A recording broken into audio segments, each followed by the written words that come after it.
Auditor ya, di mana memang merupakan lembaga internasional yang paling tua ya dalam konteks ini GRC lah istilah lebih luasnya lagi ya. Governance ya, hati-hati governance sering juga salah mengucapkan ya, deket-deket dengan government gitu ya. Padahal itu dua hal yang berbeda. Pemerintah yang satu artinya, sementara kalau ini adalah tata kelola. Nah, tata kelola sifatnya lebih umum, lebih luas ya. Seperti itu. Nah, dulunya pun juga bukan ISAKA namanya, tapi EDP ya, EDPA ya, atau dulu istilahnya Electronic Data Processing Auditor ya, dan memang masih spesifik auditor di tahun 69. Kemudian dulu belum ada istilah IS atau IT ya, yang ada di sana adalah EDP ya, atau Electronic Data Processing atau pemrosesan data elektronik. Kemudian di tahun 78-nya itu muncul sertifikasi yang paling terkenal ya dari ISAKA yang namanya CISA itu, ya Information System Auditor, dan terus berkembang ya sampai sekarang cukup banyak sertifikasi dari ISAKA ini ya. Jadi ISAKA merupakan lembaga profesi ya di mana berkumpul rekan-rekan pada profesi terkait ya, GRC dan S ya, GRC Governance, Risk Management, dan Audit and Assurance. Dan sekarang juga ditambah sisi security ya, cyber security seperti itu. Nah, Anda bisa lihat di sini ya domain dari ISAKA sebagai perkenalan bahwa ISAKA sendiri dia domainnya ada kurang lebih bisa dibagi menjadi 4 ya, baik dari segi individual karena memang sertifikasinya untuk individu, kemudian juga domain bisnis ya, bagaimana bisa men-solve ya masalah-masalah maupun juga kebutuhan dari bisnis. Kemudian juga di sisi enterprise ya untuk fungsi korporasinya seperti apa dan juga dari segi teknologi. Ya, jadi menjembatani antara bisnis dengan teknologi, menjembatani antara individual dengan korporasi atau enterprise seperti itu. Dan ini ada beberapa topik ya, dari mulai auditnya itu sendiri ya, audit itu yang lebih luasnya lagi disebut sebagai assurance ya atau penjaminan. Kemudian ada risk management, kemudian juga ada governance ya, yang disebut sebagai GRC terkenal ya atau GRA. Nah, ditambah juga satu lagi adalah security ya. Information security yang lebih luas ya. Nah, ada juga yang lebih teknis ya, yaitu ke arah cyber security. Di mana ini security-nya fokus ke semua yang berbasis elektronik ya, seperti itu gitu. Nah, ini beberapa sertifikasi ya dari ISAKA. Yang pertama adalah CISA Auditor, kemudian yang kedua adalah CISM untuk Information Security. Kemudian yang ketiga ada CIRIS ya. CIRIS itu untuk ini, untuk Risk and Information System and Control. Dan yang sempat juga muncul tata kelola ya, adalah Certified in the Governance. Nah, kemudian ada beberapa yang baru ya, mungkin ini rekan-rekan juga sebagian baru familiar ya. Pertama adalah CSX untuk Cyber Security ya. Nah, di sini juga ada beberapa level di mana dia terdiri dari beberapa level dari mulai fundamental ya sampai ke practitioner ya. Dan itu bisa dibuat bertahap ya. Nah, ini memang salah satu pendekatan yang bisa diambil oleh rekan-rekan mahasiswa ya. Jadi Anda bisa mengambil sertifikasi fundamental yang disebut sebagai CSX F ya, fundamental. Jadi kalau ada F-nya itu cocok untuk level mahasiswa ya. Sebagaimana ada juga COBIT ya, Anda bisa lihat di sini. COBIT sekarang sudah versi yang terbaru 2019 ya, dan juga ada sertifikasinya yang namanya COBIT 2019 fundamental ya. CSX fundamental, COBIT 2019 fundamental, dan juga level-level berikutnya ya. Kemudian yang terbaru juga di tahun 2019 muncul yang namanya Cyber Security Audit ya.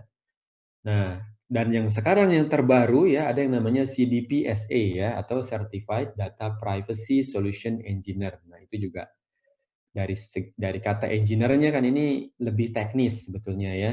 Jadi bagaimana mengatur masalah privasi data. Nah, ini menarik karena ini merupakan salah satu concern ya mengenai bagaimana kita bisa mengamankan data ya, terutama ya data privasi ini. Ya, kalau di negara lain udah banyak peraturan ya yang disebut sebagai Data Privacy Act biasanya ya.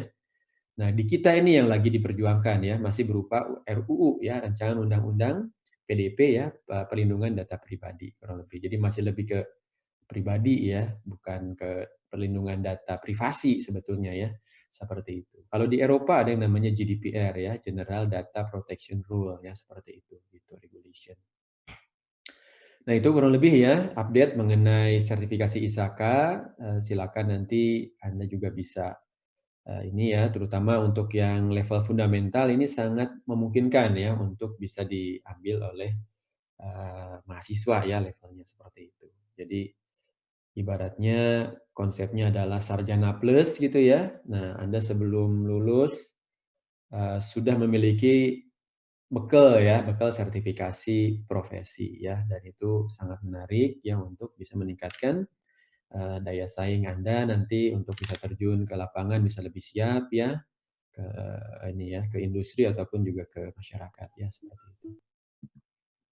Baik, nah ini kemudian secara demografi ya, jadi ISAKA ini di semua negara ya kurang lebih ada 221 chapter atau cabang ya. Nah, salah satunya adalah Indonesia, seperti itu, di mana di Indonesia kebetulan saya diamanati sebagai presiden ya, kemudian juga ada yang lain-lain ya, ada fungsi-fungsi kelengkapan dari, organisasi ya, sebagaimana juga yang dipraktikkan ya di ISAKA Student Group masing-masing ya, di UMN juga sudah ada, dan tentunya strukturnya menyesuaikan karena ini sebutlah latihan ya untuk berorganisasi ya, secara profesional ya untuk mahasiswa levelnya, seperti itu.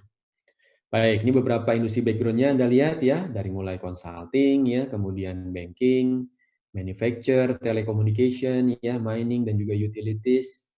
Kemudian juga dari government, militer juga banyak ya, kemudian dari accounting public ya, kemudian insurance, education, healthcare, medical ya, dan juga retail ya, retail atau wholesale juga ada ya. Jadi luang lingkupnya cukup luas ya, orang-orang yang terlibat di ISAKA, profesi ISAKA ini. Kemudian Anda bisa lihat juga, dari segi membership ya, ini terus meningkat ya, kondisi terakhir di 128.000 dan ini masih terus growing. Student-nya overall di seluruh dunia ada sekitar 3.000 yang member ya, kemudian juga ada istilahnya recent graduate ya, bagi Anda yang baru lulus, 2 tahun pertama Anda bekerja, ya itu masih mendapatkan status recent graduate ya. Artinya masih peralihan ya secara status dari student menuju ke, ini ya, profesional, seperti itu, dan dari segi biaya juga, masih sangat terjangkau ya. Kemudian kalau sudah profesional nanti meningkat ke status yang paling ini ya, paling lengkap. Kemudian juga ada fungsi lecturer atau advocate ya, seperti Bu Wela gitu ya. Saya juga akademik advocate juga dari ISAKA Global. Kurang lebih ada 1.000 orang nih ya, total di seluruh dunia dan juga retired ya. Nah, jadi kalau ada yang sudah pensiun juga boleh aja ya, tetap sebagai member supaya terus update ya framework-framework terbaru dari ISAKA. Ada sekitar 350 orang lah di seluruh dunia ya. Sementara ini statistik di ininya ya, di berbagai, benuanya. Nah, mungkin itu sebagai perkenalan ya mengenai, ISAKA itu sendiri. Nah, sekarang kita masuk ke materi ya. Jadi sengaja saya awali dengan, revolusi industri ini yang lagi rame ya, buzzword yang lagi rame, yang sebetulnya menandai perubahan, ini ya, era kurang lebih ya. Kita udah tahu lah ya, masalah mekanisasi di tahun, 1700-an ya, itu disebut sebagai IR pertama. Yang kedua di tahun 1800-an ketika kita bicara ini ya, mass production, seperti itu.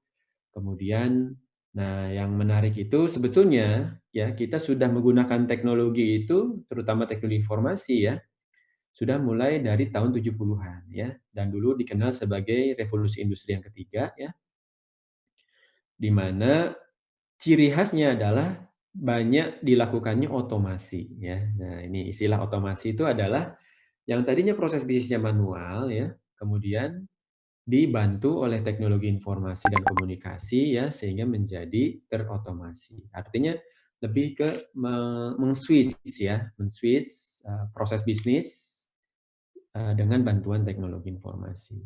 Nah, tentunya dengan munculnya revolusi industri keempat ya, dengan istilah digitalisasi ya, digitalization atau era digital ini, sebetulnya banyak orang yang kadang masih salah paham ya, seolah digitalisasi itu ya otomasi itu gitu, padahal otomasi itu udah lama kita lakukan. Digitalisasi itu sesuatu yang berbeda, bukan hanya sekedar mendigitalkan proses bisnis gitu ya. Tetapi, nah ini ada beberapa prinsip ya, Nah, ini yang mendasari kenapa munculnya industri 4.0 ya. Nanti kita akan lihat ya. Ini men-trigger munculnya yang kita sebut sebagai transformasi digital ya. Jadi seiring dengan perkembangan teknologi yang sangat pesat ya, dan salah satu ciri khasnya adalah terjadinya hyperkoneksi ya, interkoneksi yang luar biasa, di mana kita tahu dari berapa miliar penduduk manusia, ini ya, dunia ini 6 sampai 7 miliar sekarang ya, itu 70%-nya itu sudah terkoneksi kurang lebih ya dengan jaringan global atau internet ya. Jadi ini sudah betul-betul interconnected dan bahkan disebut hyperconnected. Kenapa? Karena tidak hanya ke gadget ya ataupun alat komunikasi kita yang berupa handphone ya, tapi juga interkoneksi secara ini ya ke alat-alat yang lain ya. Alat-alat yang lain, ke ada smartwatch gitu ya, sensor misalnya ya, ke robot bisa jadi kan gitu ya. Kemudian juga ke teknologi-teknologi terbaru ya, seperti misalnya ada quantum computing misalnya ya. Kemudian juga ada cyber atau cryptocurrency misalnya ya. Kemudian ada, banyak hal ya yang baru-baru yang notabene ini benar-benar mendisrupsi. Nah, ini juga ada keyword khusus yang namanya disrupsi ya. Jadi mengganggu dalam tanda kutip ya, mengganggu hal-hal ya atau bisnis-bisnis atau, praktek-praktek yang konvensional gitu ya. Nah ini yang menarik. Jadi praktek-praktek yang konvensional ini banyak terganggu dengan munculnya teknologi terbaru ini ya, yang kita sebut sebagai revolusi yang keempat gitu ya. Makin transparan ya, kemudian juga lebih terdesentralisasi karena semua terkoneksi sehingga memudahkan masing-masing untuk bisa mengatur dirinya sendiri ya, lebih terkustomisasi. Kemudian juga aspek dukungan teknisnya ya, virtual, fisikal dan segala macamnya seperti itu juga lebih tersedia ya. Nah, ini contoh ya, ada big data analytic ya, pattern recognition, prediction gitu ya. Kemudian juga virtual reality ya, VR, augmented reality, bahkan ada istilahnya mixed reality ya. Seperti itu, di mana digital ini seolah-olah menjadi satu hal yang real ya, di mana kita seolah-olah ya hidup di dunia digital ya, seperti itu gitu. Kemudian juga apa, otomasi yang berbasis robot ya, kemudian juga ada AI ya, artificial intelligence ya, kecerdasan buatan seperti itu. Kemudian juga mesin learning ya. Nah, ini kemampuan mesin untuk bisa terus, beradaptasi, belajar ya, sehingga makin lama makin cerdas ya, seperti itu. Nah, tadi cryptocurrency salah satu implementasi dari blockchain ya, Anda bisa lihat di sini. Kemudian juga ada pendekatan terbaru juga, temuan terbaru ya di lab-nya Google. Ini ada yang disebut sebagai quantum computing ya, di mana akan membuat, komputasi ini jauh lebih cepat lagi ya, luar biasa. Seperti itu gitu ya. Jadi ini memang, makin seru ya, dan ini mendisrupsi gitu ya, mengganggu yang konvensional. Karena sekarang kalau kita lihat ya banyak, bisnis-bisnis konvensional yang kita sebut sebagai brick and mortar gitu ya, yang tadinya tanpa teknologi pun dia masih survive gitu ya, sekarang makin terdesak ya. Banyak perusahaan yang gulung tikar ya, bangkrut karena dia terdisrupsi oleh teknologi ya. Banyak kasusnya di Indonesia maupun di berbagai belahan dunia ya. Yang gampang lihatlah ya antara taksi ya, ada taksi, ojek gitu ya, online gitu ya. E-commerce sekarang segala sesuatu kan tinggal online saja. Seperti itu gitu ya. Nah, ini merupakan, fenomena yang kita sebut sebagai digital, ini ya, transformation ya, seperti itu. Atau kita sebut sebagai, revolusi industri 4.0. Nah, kemudian kalau kita kaitkan dengan istilah yang tadi saya sempat sebutkan yaitu digital transformation, maka ini sebetulnya fenomena yang berkaitan erat dengan si revolusi industri 4.0 tadi ya. Di mana ada beberapa keyword ya yang terkait dengan transformasi digital, di mana kita bisa lihat dari bisnis model ya. Nah, bisnis model ini akan sangat menentukan ya, ketika kita bicara, perubahan bisnis ya, model bisnis yang menggunakan atau mengoptimalkan betul-betul teknologi ya. Misalnya untuk pembelajaran ada contoh lah merek Ruang Guru misalnya ya. Kemudian juga online ada kita punya Gojek misalnya ya. kemudian juga untuk penginapan, untuk apa itu ya, ada Airbnb misalnya atau apa gitu ya, e-commerce dan segala macam. Itu sekarang luar biasa ya membuat organisasi ataupun bisnis yang tidak berbasis teknologi ini, ya banyak yang ini ya, banyak yang ke laut gitu ya. Kalau dia tidak pakai cloud teknologinya, banyak yang ke laut gitu ya. Seperti itu. Nah, itu menunjukkan bahwa bisnis model ini menjadi satu faktor kunci ya, bagaimana agar si proses bisnis yang konvensional ini harus bisa berubah gitu ya, dengan adanya teknologi disruptif tadi ya, untuk bisa bertransformasi ya, betul-betul ya, terpaksa maupun sukarela gitu ya, untuk menerapkan digital, seperti itu, gitu.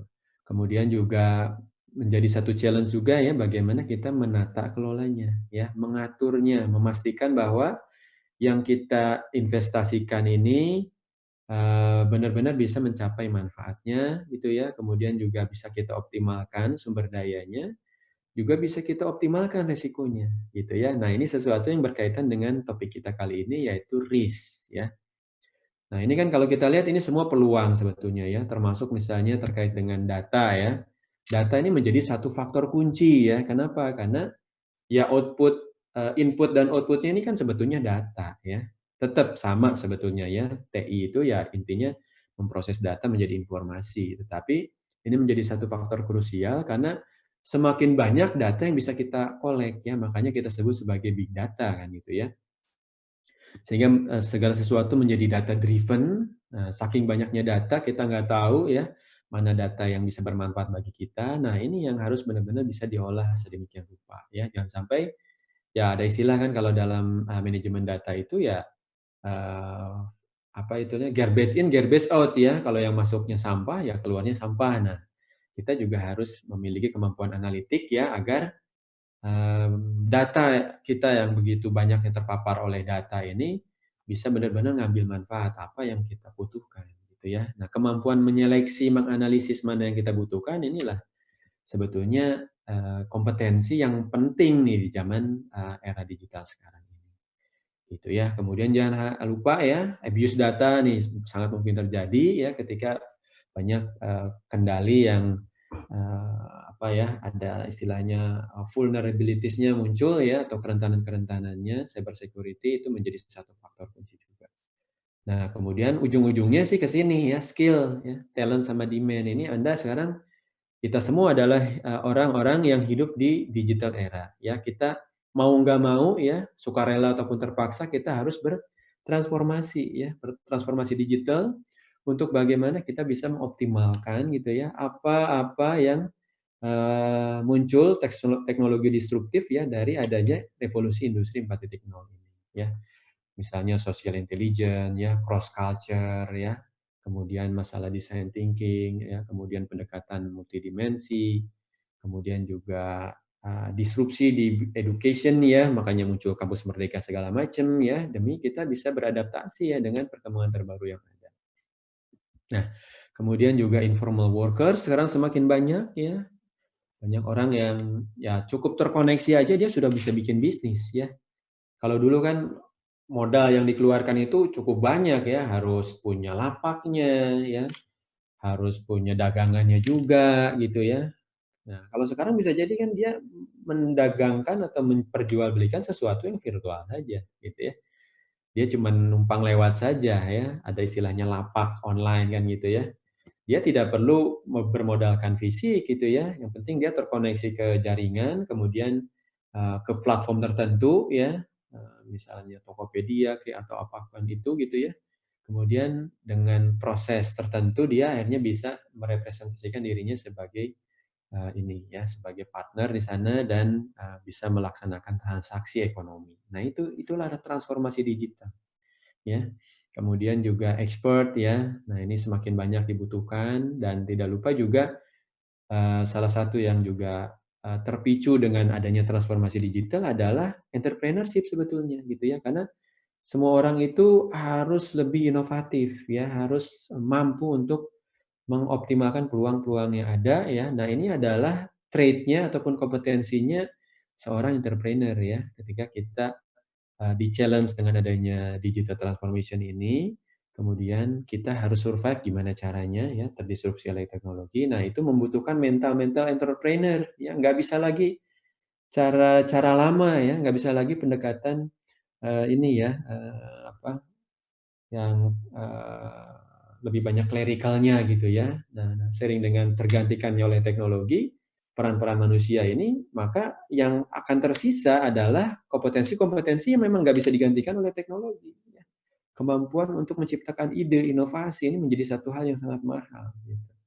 Karena disitulah perannya manusia ya ke depannya seperti itu, gitu. Baik ya, kemudian, ini saya mau ini ya, saya mau putar satu video. Oke, sebentar. Ini dari Gerd Leonhard ya, terkait dengan nah ini dia ya.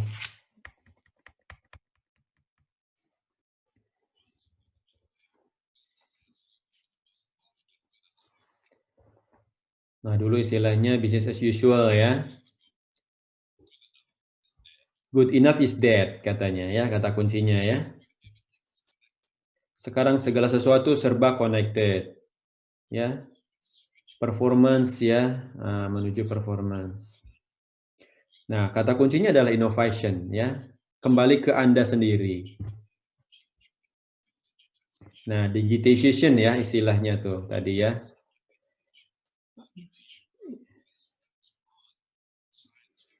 Nah, juga ya yang tadinya fiksi menjadi nyata gitu ya. Seperti itu. Hmm. Nah, skills ya dramatically berubah seperti itu. Kemudian juga kita berubah dengan sangat cepat ya. Nah, sekarang kembali ke Anda, bagaimana respon Anda ya? Bagaimana memanfaatkan peluang yang ada ya dan untuk bertransformasi tadi. Seperti itu. Nah, apakah Anda menjadi leaders ya atau Anda menjadi followers ya seperti itu. Nah, kemudian disrupsi itu udah biasa sekarang ya. Kemudian perubahan itu banyak banget terjadi ya. Nah, yang tadinya gradually itu sekarang exponentially ya, berubah dengan sangat cepat ya, seperti itu. Yang tadinya disconnected sekarang semuanya serba pinter ya. Nah, bahkan juga termasuk badan kita bisa wired ya dengan menggunakan sensor-sensor seperti itu. Ini benar-benar game changer ya, seperti itu. Nah, ada istilahnya badai perubahan ya, quantum computing, big data, Internet of Things tadi terlewat ya, artificial intelligence, deep learning, kemudian robotics ya. Nah, semua yang tidak bisa didigitalkan itu menjadi sesuatu yang sangat bermanfaat, valuable bagi kita ya. Kreativitas, imajinasi, intuisi ya, emosi, etika, kemudian juga innovation tadi ya. Karena mesin itu sangat pintar dalam mensimulasikan sesuatu, mengkomputasi ya, tapi tidak menjadi manusia itu sendiri, ya. Nah, kita bisa fokus kepada sesuatu yang tidak bisa diotomasikan, yaitu ya inovasi kita, ya, seperti itu.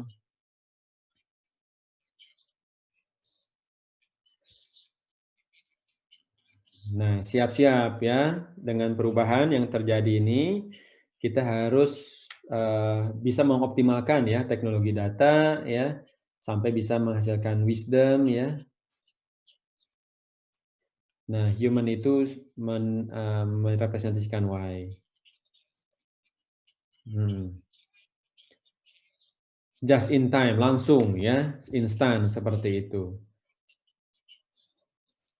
Tapi kita juga bicara ekosistem baru yang saling terkoneksi satu sama lain. Nah, kemudian juga kita bicara humanity gitu ya, mau gimana nih ke depan ya. Kemudian juga terkait dengan transformative power-nya ya. Nah, future itu gets happen gitu ya. Kita harus bisa beradaptasi dengan cepat ya. Nah, jangan menjadi robot, tapi justru kita harus memiliki kompetensi yang khas yang tidak bisa diotomasikan ya. Nah, ini ya, live and lead. Jadi kata kuncinya lead ya, bagaimana kita bisa memimpin, bagaimana kita bisa membekali diri dengan kompetensi yang siap ya dengan perubahan revolusi industri 4.0 ini ya. Nah, kita sebut itu sebagai risiko ya transformasi digital. Siap nggak kita nih ya? Nah, jawabannya kan sebetulnya jelas ya, siap nggak siap, harus siap gitu. Karena kalau nggak tadi ada istilahnya dead gitu ya. Nah, kita akan ke laut aja gitu ya kalau kita tidak bertransformasi ya. Nah, ini semua adalah risiko di balik adanya digitization tadi ya, digitalization atau digital transformation tadi ya, di mana opportunity yang muncul dari adanya teknologi ini benar-benar harus kita optimalkan ya, manfaat apa, value apa yang kita bisa dapat ya dari adanya teknologi yang sangat disruptif ini ya, disruptif ini, seperti itu. Baik. Nah, itu kemudian rekan-rekan saya juga akan coba menyampaikan beberapa data ya terkait dengan eee, ya ini ya, terkait dengan investasi ya. Jadi data dari Gartner menunjukkan bahwa investasi IT ini luar biasa meningkat pesat ya.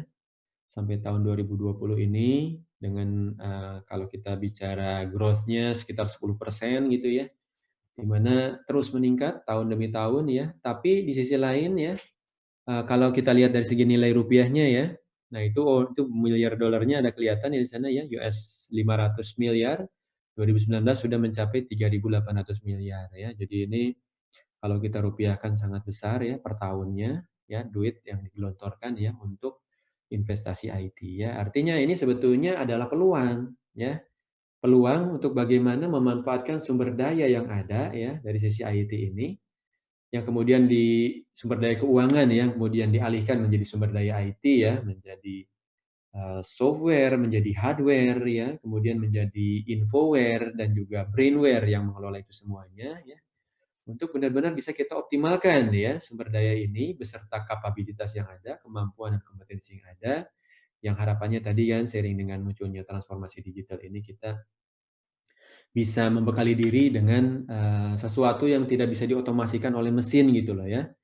Jadi sesuatu yang sifatnya inovatif ya, kemampuan untuk memotivasi dan segala macam yang memang, tidak bisa ditiru oleh mesin. Nah, itu yang menjadi satu faktor kunci ya, kita bisa hidup survive di zaman digital transformation ini ya, revolusi industri 4.0. Nah, kemudian masih terjadi ya fenomena-fenomena paradoks di mana, investasi IT ini sangat besar ya, tapi kayak bagai ditelan lubang hitam ya, tanpa memberikan manfaat yang diharapkan. Nah, ini dari sisi bisnis nih terutama ya, ini masih banyak sebetulnya pertanyaan ya. Nah, yang kita sebut sebagai paradoks dari investasi IT ya. Kemudian kalau kita lihat, nah ini contoh aja ya, data dari pemerintahan kita ya, di mana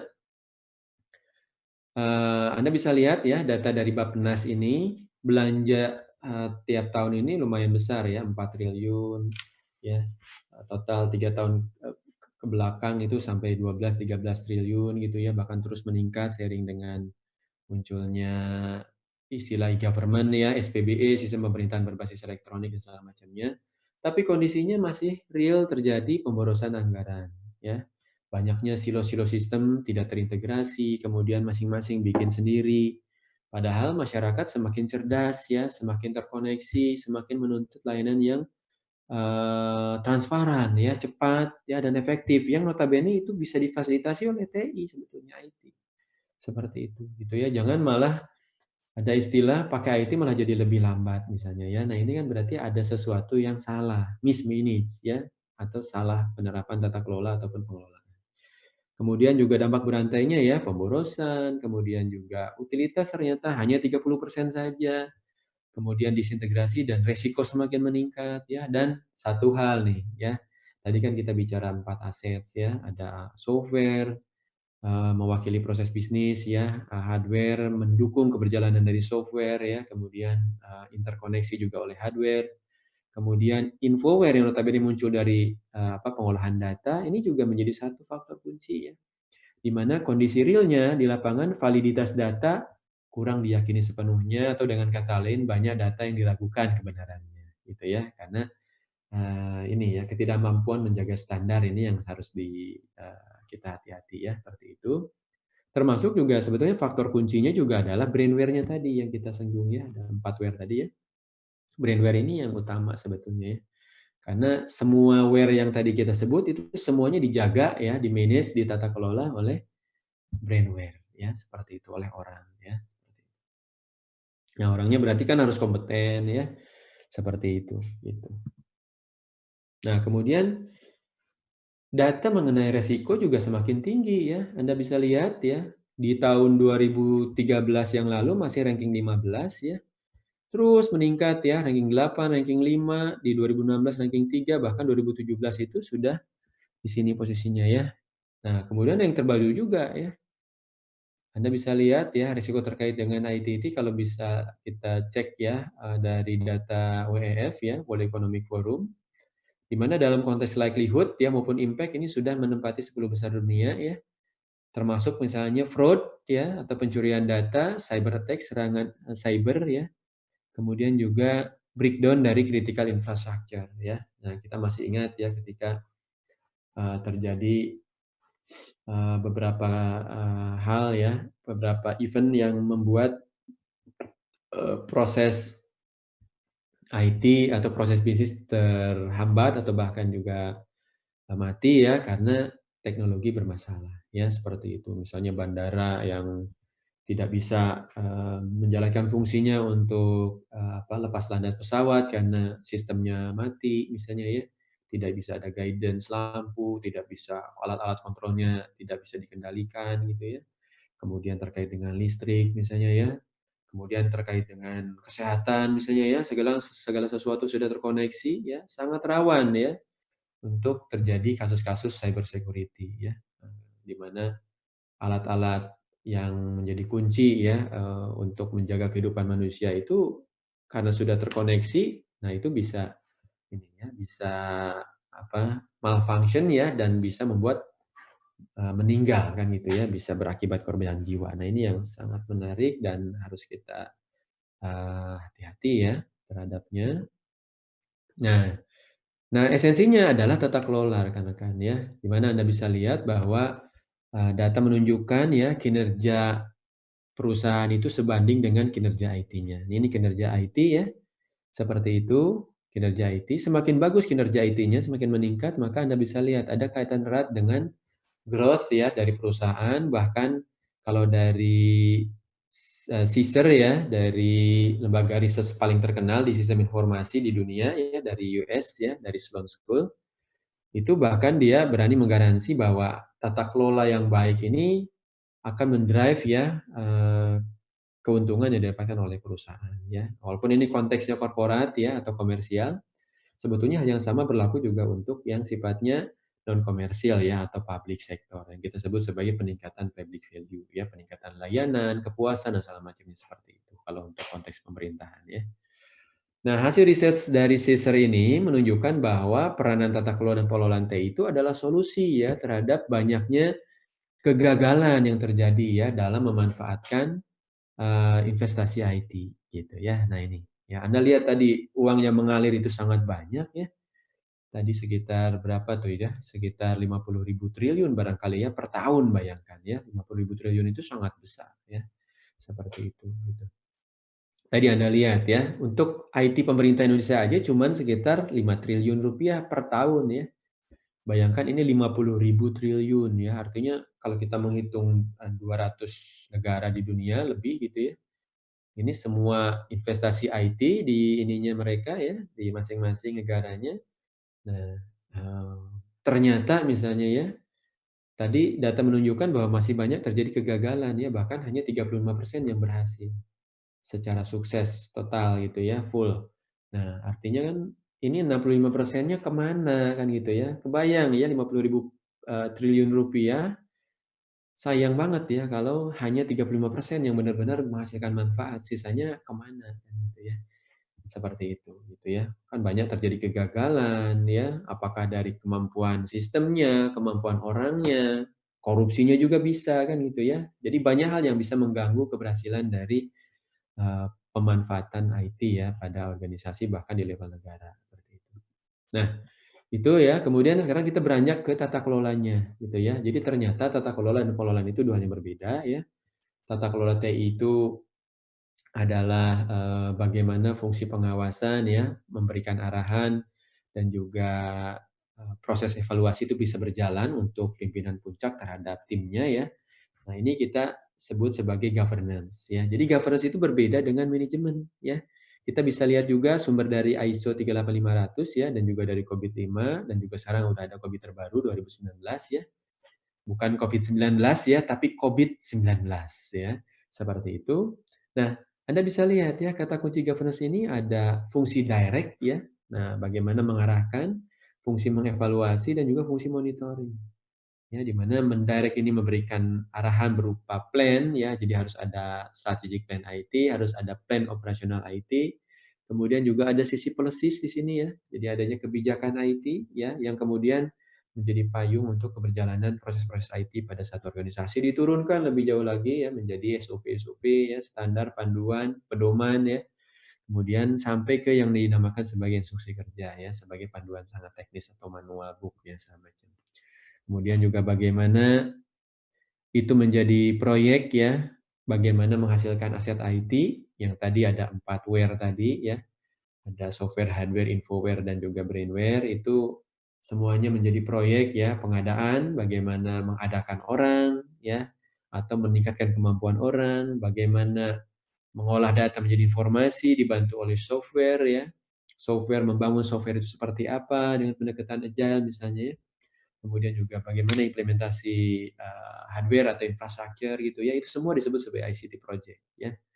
Kemudian begitu ada asetnya, maka challenge berikutnya adalah mengoperasikannya dengan baik ya. Jangan sampai aset yang sudah kita beli ya dengan uang yang sangat mahal tadi, itu tidak beroperasi secara optimal, tidak menghasilkan manfaat sebagaimana yang dijanjikan gitu ya.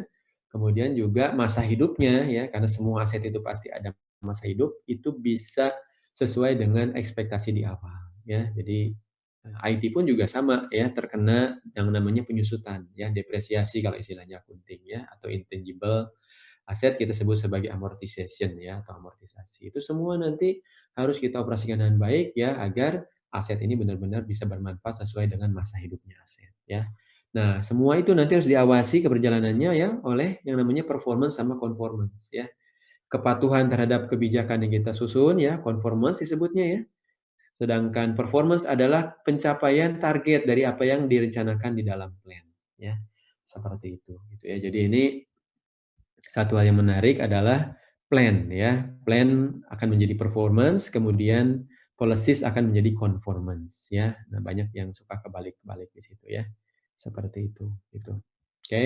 Nah, ini kata kuncinya ya dan juga ini ya, performance. Kemudian kalau kita mau mempropose maka ada jalurnya ya. Nanti dievaluasi, kemudian mempertimbangkan tekanan ya dari luar, misalnya dari regulasi yang ada atau dari situasi politik yang ada itu pressures ya, kemudian juga organisasi tersebut butuhnya apa ya. Pasti setiap organisasi akan memiliki kebutuhan ya. Makanya diupload di dalam rencana strategisnya, nanti ke depan kami mau jadi apa, kemudian apa yang harus kami lakukan. Nah, itu adalah business needs atau kebutuhan ya. Nah, IT membantunya di sini ya, project-project IT yang tadi ada 4 where tadi ya, 4 where ya. Nah, kemudian setelah jadi asetnya dioperasikan dengan baik ya sesuai dengan life cycle-nya ya. Nah, ini life cycle-nya. Jaga dia terus memberikan manfaat. Nah, ujung-ujungnya sebetulnya bagaimana terjadinya digitalization tadi ya. Jadi bisnis prosesnya bisa terotomasi, terdigitalisasi dengan baik ya. Seperti itu gitu. Nah, ini dari 38500 yang kemudian juga diadopsi ya oleh COVID 5 ya. Nah, Anda lihat ya ada domain plan, build ya, membangun, run, menjalankan, kemudian monitor, memonitor ya. Nah, ininya sama dengan yang sebelumnya ya, sebelahnya seperti itu. Baik ya, kemudian juga tata kelola ini memiliki 3 tujuan ya. Tadi saya sempat singgung, tujuan akhirnya sebetulnya mendapatkan manfaat ya dari dana yang sebegitu besarnya sudah keluar untuk IT ya. Maka value itu adalah hitungan dari manfaat ya dikurangi biaya yang kita keluarkan ya, berapa rupiah let's say gitu ya, kemudian di-adjust dengan resiko ya. Seperti itu. Kemudian Optimalisasi resiko berarti kita harus mengoptimalkan ya, baik itu peluang yang ada di depan kita yang akan bisa kita optimalkan ya, kita jemput, atau juga resiko sebagaimana istilah yang kita pahamin ya, yaitu sesuatu bisa menghambat ya. Jadi ada peluang dan ada juga hambatan, handicap ya, atau pain point atau sesuatu yang bisa menghambat pencapaian tujuan organisasi.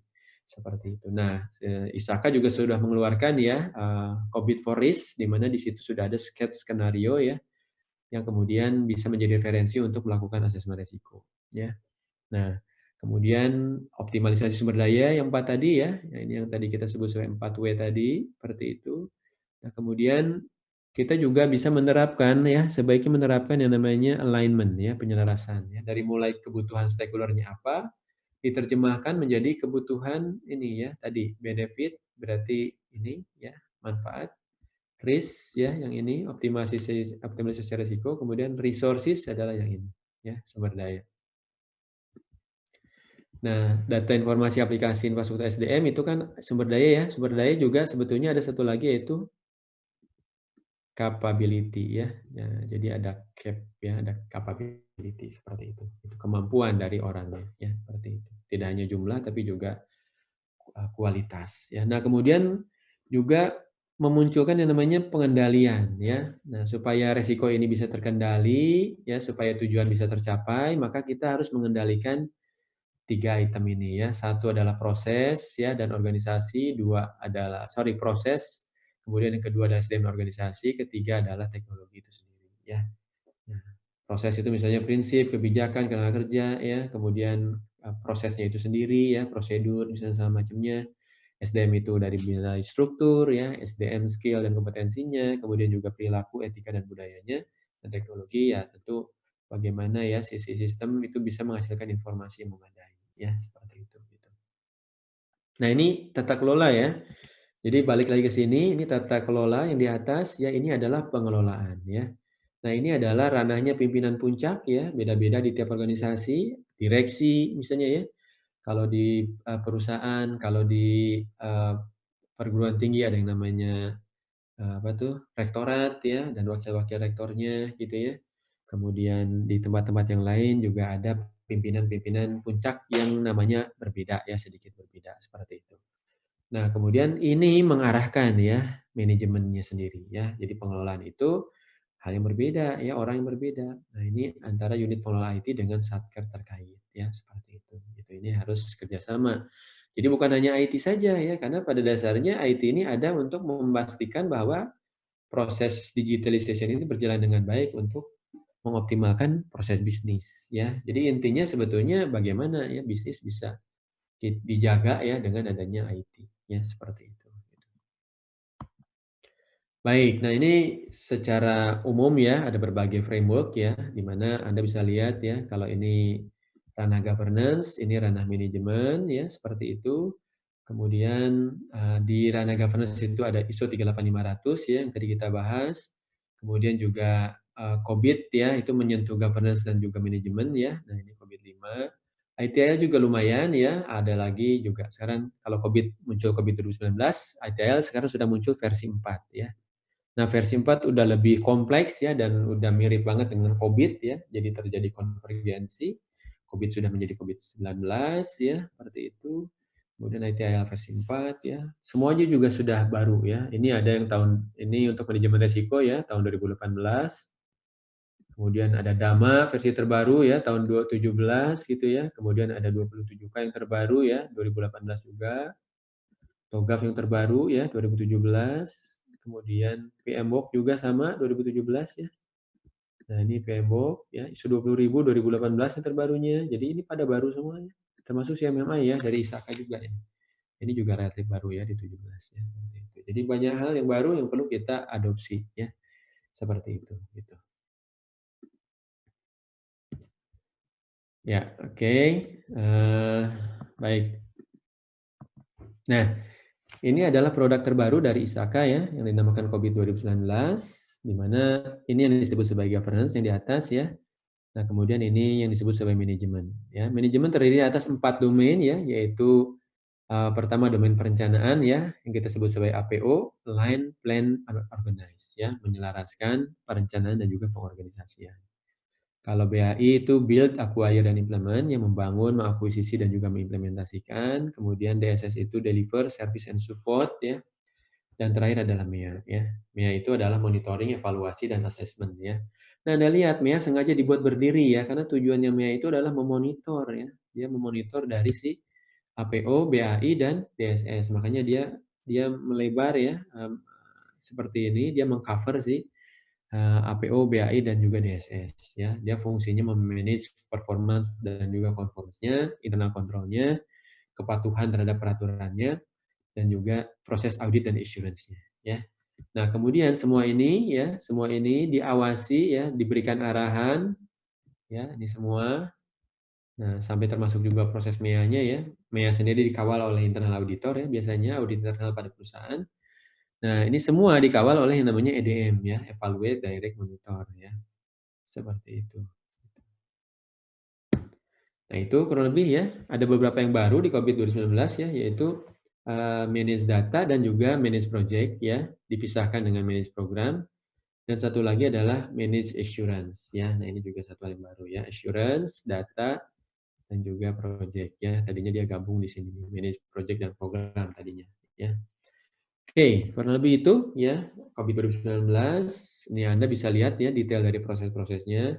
Kalau Anda sebagai member student ya, member studentnya ISAKA itu dengan hanya $25 saja. Nah, Anda bisa mengakses semua ini dengan gratis ya. Kemudian juga banyak referensi-referensi lain yang juga ini ya free ya, yang ada di library-nya ISAKA ya, di isaka.org ya. Silakan bagi Anda yang punya membership, itu akan sangat bermanfaat ya. Seperti itu. Gitu. Nah, sekarang kita masuk ke risk ya, risk manajemennya, di mana risk ini sebetulnya bermula dari skenario-skenario yang ada ya, baik itu skenario terjadinya risiko negatif yang biasa dan juga risiko positif ya. Jadi positif itu adalah peluang yang harus kita jemput, kemudian negatif itu yang bisa menghambat pencapaian tujuan yang harus kita hindarin atau kita kurangin dampaknya, gitu ya, jika terjadi seperti itu, gitu ya. Ataupun jangan sampai terjadi ya, dicegah ya seperti itu. Nah, kemudian Anda lihat di sini ya, skenario inilah kita lakukan analisis ya, kita mapping ya, resikonya seperti apa, nanti akan ada contohnya juga. Kemudian di sini ada yang namanya appetite ya, jadi ada yang namanya appetite. Nah ini nih appetite ya, appetite, toleransi, sama kapasitas ya. Ini sebetulnya esensinya adalah adanya batas ya, adanya batas, ambang batas ya untuk menentukan ini ya. Jadi intinya ingin menentukan respon sebetulnya ya. Apakah nanti mau diterima misalnya ya. Nah, apakah mau dihindarin ya, apakah mau di-share atau transfer atau mau di-accept ya. Bahkan yang terbaru itu memunculkan juga opsi-opsi yang lain ya. Jadi ada yang namanya risiko positif. Ini masih belum meng-cover ya risiko positif. Nah, ini ya. Anda bisa lihat nanti risiko positif itu seperti apa ya. Kemudian di sini ada parameter-parameter responnya. Ya, respon itu artinya setelah di-assess ya, oh ini risikonya ya bisa terjadi apa saja, kemudian kalau terjadi seberapa besar dampaknya, seberapa sering terjadinya, kemudian kita lakukan respon ya terhadap risiko tersebut karena kita pengen menurunkan risiko itu ya. Kalau bisa jangan terjadi kalau yang negatif gitu ya. Nah, sebaliknya kalau risiko positif atau peluang-peluang itu sebaiknya terjadi gitu ya. Kita harus percepat itu terjadi misalnya. Sebaliknya kalau risiko negatif kita harus perlambat, itu jangan sampai terjadi. Nah, kurang lebih gitu ya. Nah, kemudian juga ada pilihan yang lain nanti saya jelaskan ya. Nah, itu semua akan membentuk yang namanya risk response ya. Nah, contoh risk response ini adalah kontrol-kontrol IT yang tadi sempat disinggung ya. Jadi berupa kontrol people, kontrol proses maupun kontrol teknologi ya. Nah, kontrol people berarti ngatur strukturnya, ngatur orangnya gitu ya. Kemudian juga ngatur-ngatur yang lain dalam konteks personil ya, supaya bisa memadai ya untuk mengendalikan risiko. Kemudian juga kontrol terkait dengan proses ya, kita harus bikin peraturannya, turunkan menjadi panduan atau pedoman, turunkan menjadi standar, turunkan menjadi prosedur ya, yang kemudian akan diturunkan lagi menjadi instruksi kerja ya jika sudah menggunakan tools atau software secara khusus ya, agar tata kelolanya bisa berjalan dengan baik, ya. Nah, kemudian setelah ada risk responses ya, maka Anda harus prioritaskan ya. Kenapa? Karena sumber daya kita itu kan terbatas ya. Kita tidak memiliki resource yang unlimited ya. Nah, intinya segala sesuatu itu akan berujung dengan duit lah kurang lebih ya, kalau bahasa gampangnya UUD gitu ya, ujung-ujungnya duit.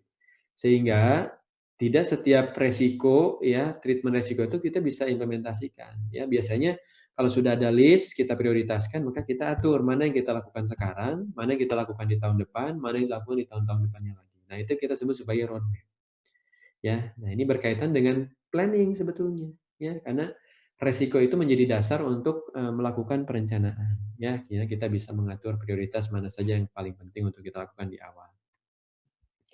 Nah, ujung-ujungnya adalah risk action plan ya, dengan prioritisasi ya, respon risiko. Ada yang normal, ada yang prioritas, ya, ada yang low, sama ada yang... Baik, kurang lebih itu ya, ini adalah metodologi ya untuk mengelola risiko ya. Ini adanya di COVID for Risk, sebetulnya senada juga dengan yang ada di referensi yang lain ya, misalnya ISO 31000 ya, Enterprise Risk Management, COSO ERM ya, COSO Enterprise Risk Management, atau juga ada di ini ya, ada di ISO 27005 ya, untuk manajemen risiko keamanan informasi ya. Nah, itu ada di Comitris ya, silakan Anda bisa ini ya, cek ke ISAKA. Nah, ini contoh ya. Jadi kalau kita masuk ke contoh ya, maka risiko itu pada dasarnya terbagi menjadi dua komponen ya. Ada yang namanya kemungkinan terjadi ya. Nah, yang di sini kita sebut sebagai probability ya. Dan ada yang namanya kalau terjadi impact-nya seperti apa gitu ya. Nah, impact-nya seperti apa? Nah, kita bisa lihat bahwa kalau kita bicara yang paling mudahnya ya, kita bisa asumsikan menjadi masing-masing terbagi menjadi 3 kriteria ya, low, medium, high, low, medium, high. Nah, Anda bisa lihat ya, ini sebetulnya sifatnya relatif ya, karena tergantung dari organisasinya dan orang-orang yang ada di sana. Kalau low misalnya kita asumsikan kemungkinan terjadinya sangat jarang, misalnya lebih dari 3 tahun sekali juga mungkin ya, seperti itu kejadiannya. Kalau misalnya ini yang 3 tahun sekali, ini di antara 1 sampai 3 tahun bakal kejadian. Nah, ini kalau high itu ya, kalau sering terjadi ya, di bawah 1 tahun itu sering terjadi. Misalnya ya, nah ini angka ini tidak pasti ya, tergantung dari organisasinya ya, menggolongkan resikonya kan beda-beda, seperti itu gitu. Kemudian juga dampaknya ya, jadi kalau resikonya terjadi, apa dampaknya bagi organisasi ya. Nah, yang paling mudah ya kaitkan aja dengan nilai uang ya, tapi masalahnya tidak semua dampak itu terkait dengan nilai uang. Itu yang harus kita hati-hati, makanya kita buat dampak itu jadi beberapa pendekatan ya, bisa pendekatan finansial, pendekatan image, reputasi misalnya ya, pendekatan penurunan kinerja atau peningkatan kinerja kalau positif misalnya ya, dan segala macamnya. Ya, kita bisa bagi-bagi menjadi beberapa opsi ya. Nah, ini salah satu yang paling kelihatan gampang ya ngelihatnya, tapi susah ngitungnya adalah ini ya. Misalnya low kalau kerugiannya di bawah 100 juta, misal ya, ini kan perusahaan besar mungkin yang bisa menganggap 100 juta hilang itu oke-oke aja ya, low ya. Nah, kemudian di antara 100 juta sampai 10 miliar misalnya itu untuk medium. Sementara kalau di bawah, kalau lebih tinggi lagi dampaknya maka itu, let's say ya, kalau di sini ditentukan di atas 10 miliar rupiah misalnya ya. Ini kan beda-beda nih ya, tergantung dari organisasinya ya. Makanya angka ini harus dituning dulu nih. Makanya ini disebut langkah pertama ya. Kriterianya harus diatur dulu ya, dan harus sesuai dengan organisasinya. Yang kedua, kita bicara matriksnya ya. Kita mappingkan antara si probability dengan impact ya. Antara probability dengan impact kita mappingkan ya. Low, medium, high ya, low, medium, high sehingga kita bisa kasih numbering ya. Paling rendah resikonya kita kasih kuadran 9 ya. Kenapa? Karena ada 9 kuadran ya. Karena ini adalah kuadran perkalian dari probability maupun impact ya. Jadi ada 3 kali 3 misalnya ya, berarti ini ada 9 pilihan ya, ada 9 kuadran. Nah, makin tinggi high dengan high maka dia makin, nah ini ya kurang lebih. Nah, kemudian di sini juga ada rekapitulasinya ya. Nah, ada rekapitulasi berapa yang 2, berapa yang 3, 4 misalnya.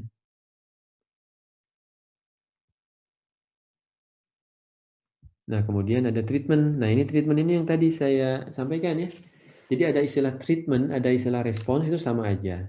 Intinya adalah apa yang harus kita lakukan ya, setelah kita tahu resikonya seberapa tinggi, gitu. Nah, di sini jangan lupa bahwa, kita harus menentukan yang namanya batas, ambang batas ya. Let's say misalnya ambang batasnya adalah di antara ini disebut sebagai appetite ya.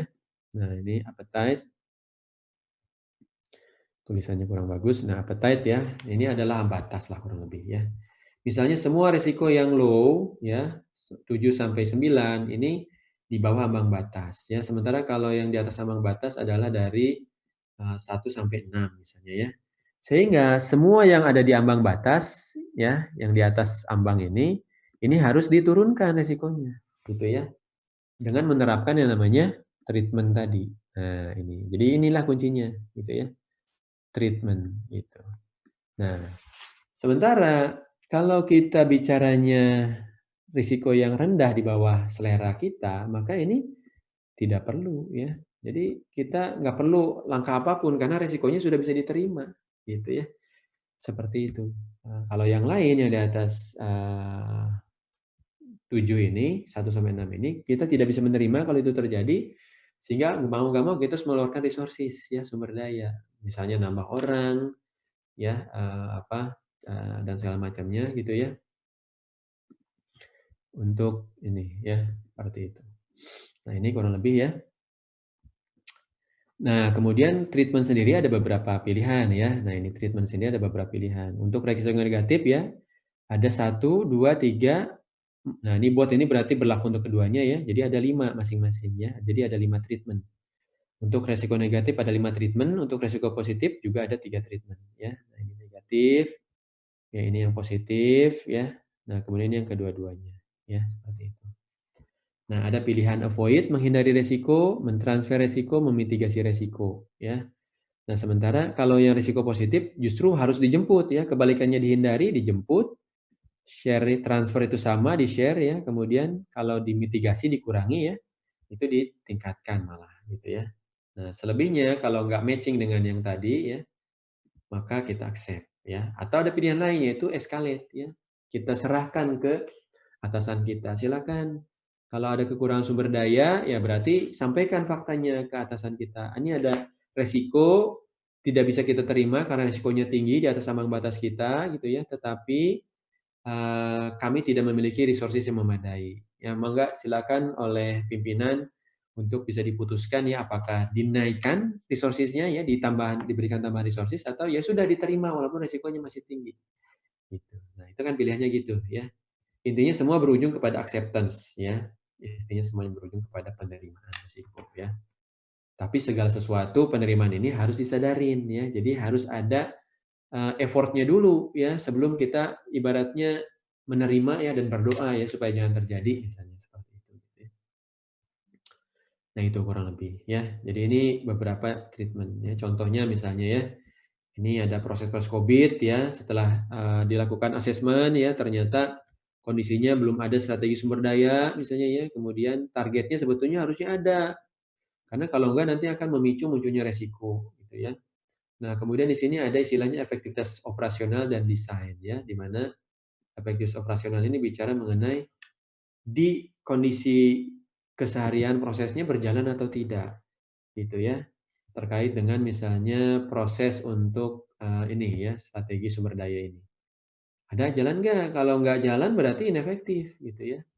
Nah, kalau gitu cek juga ya, sebetulnya peraturannya ada nggak yang mengharuskan bahwa organisasi tersebut harus melakukan strategi sumber daya.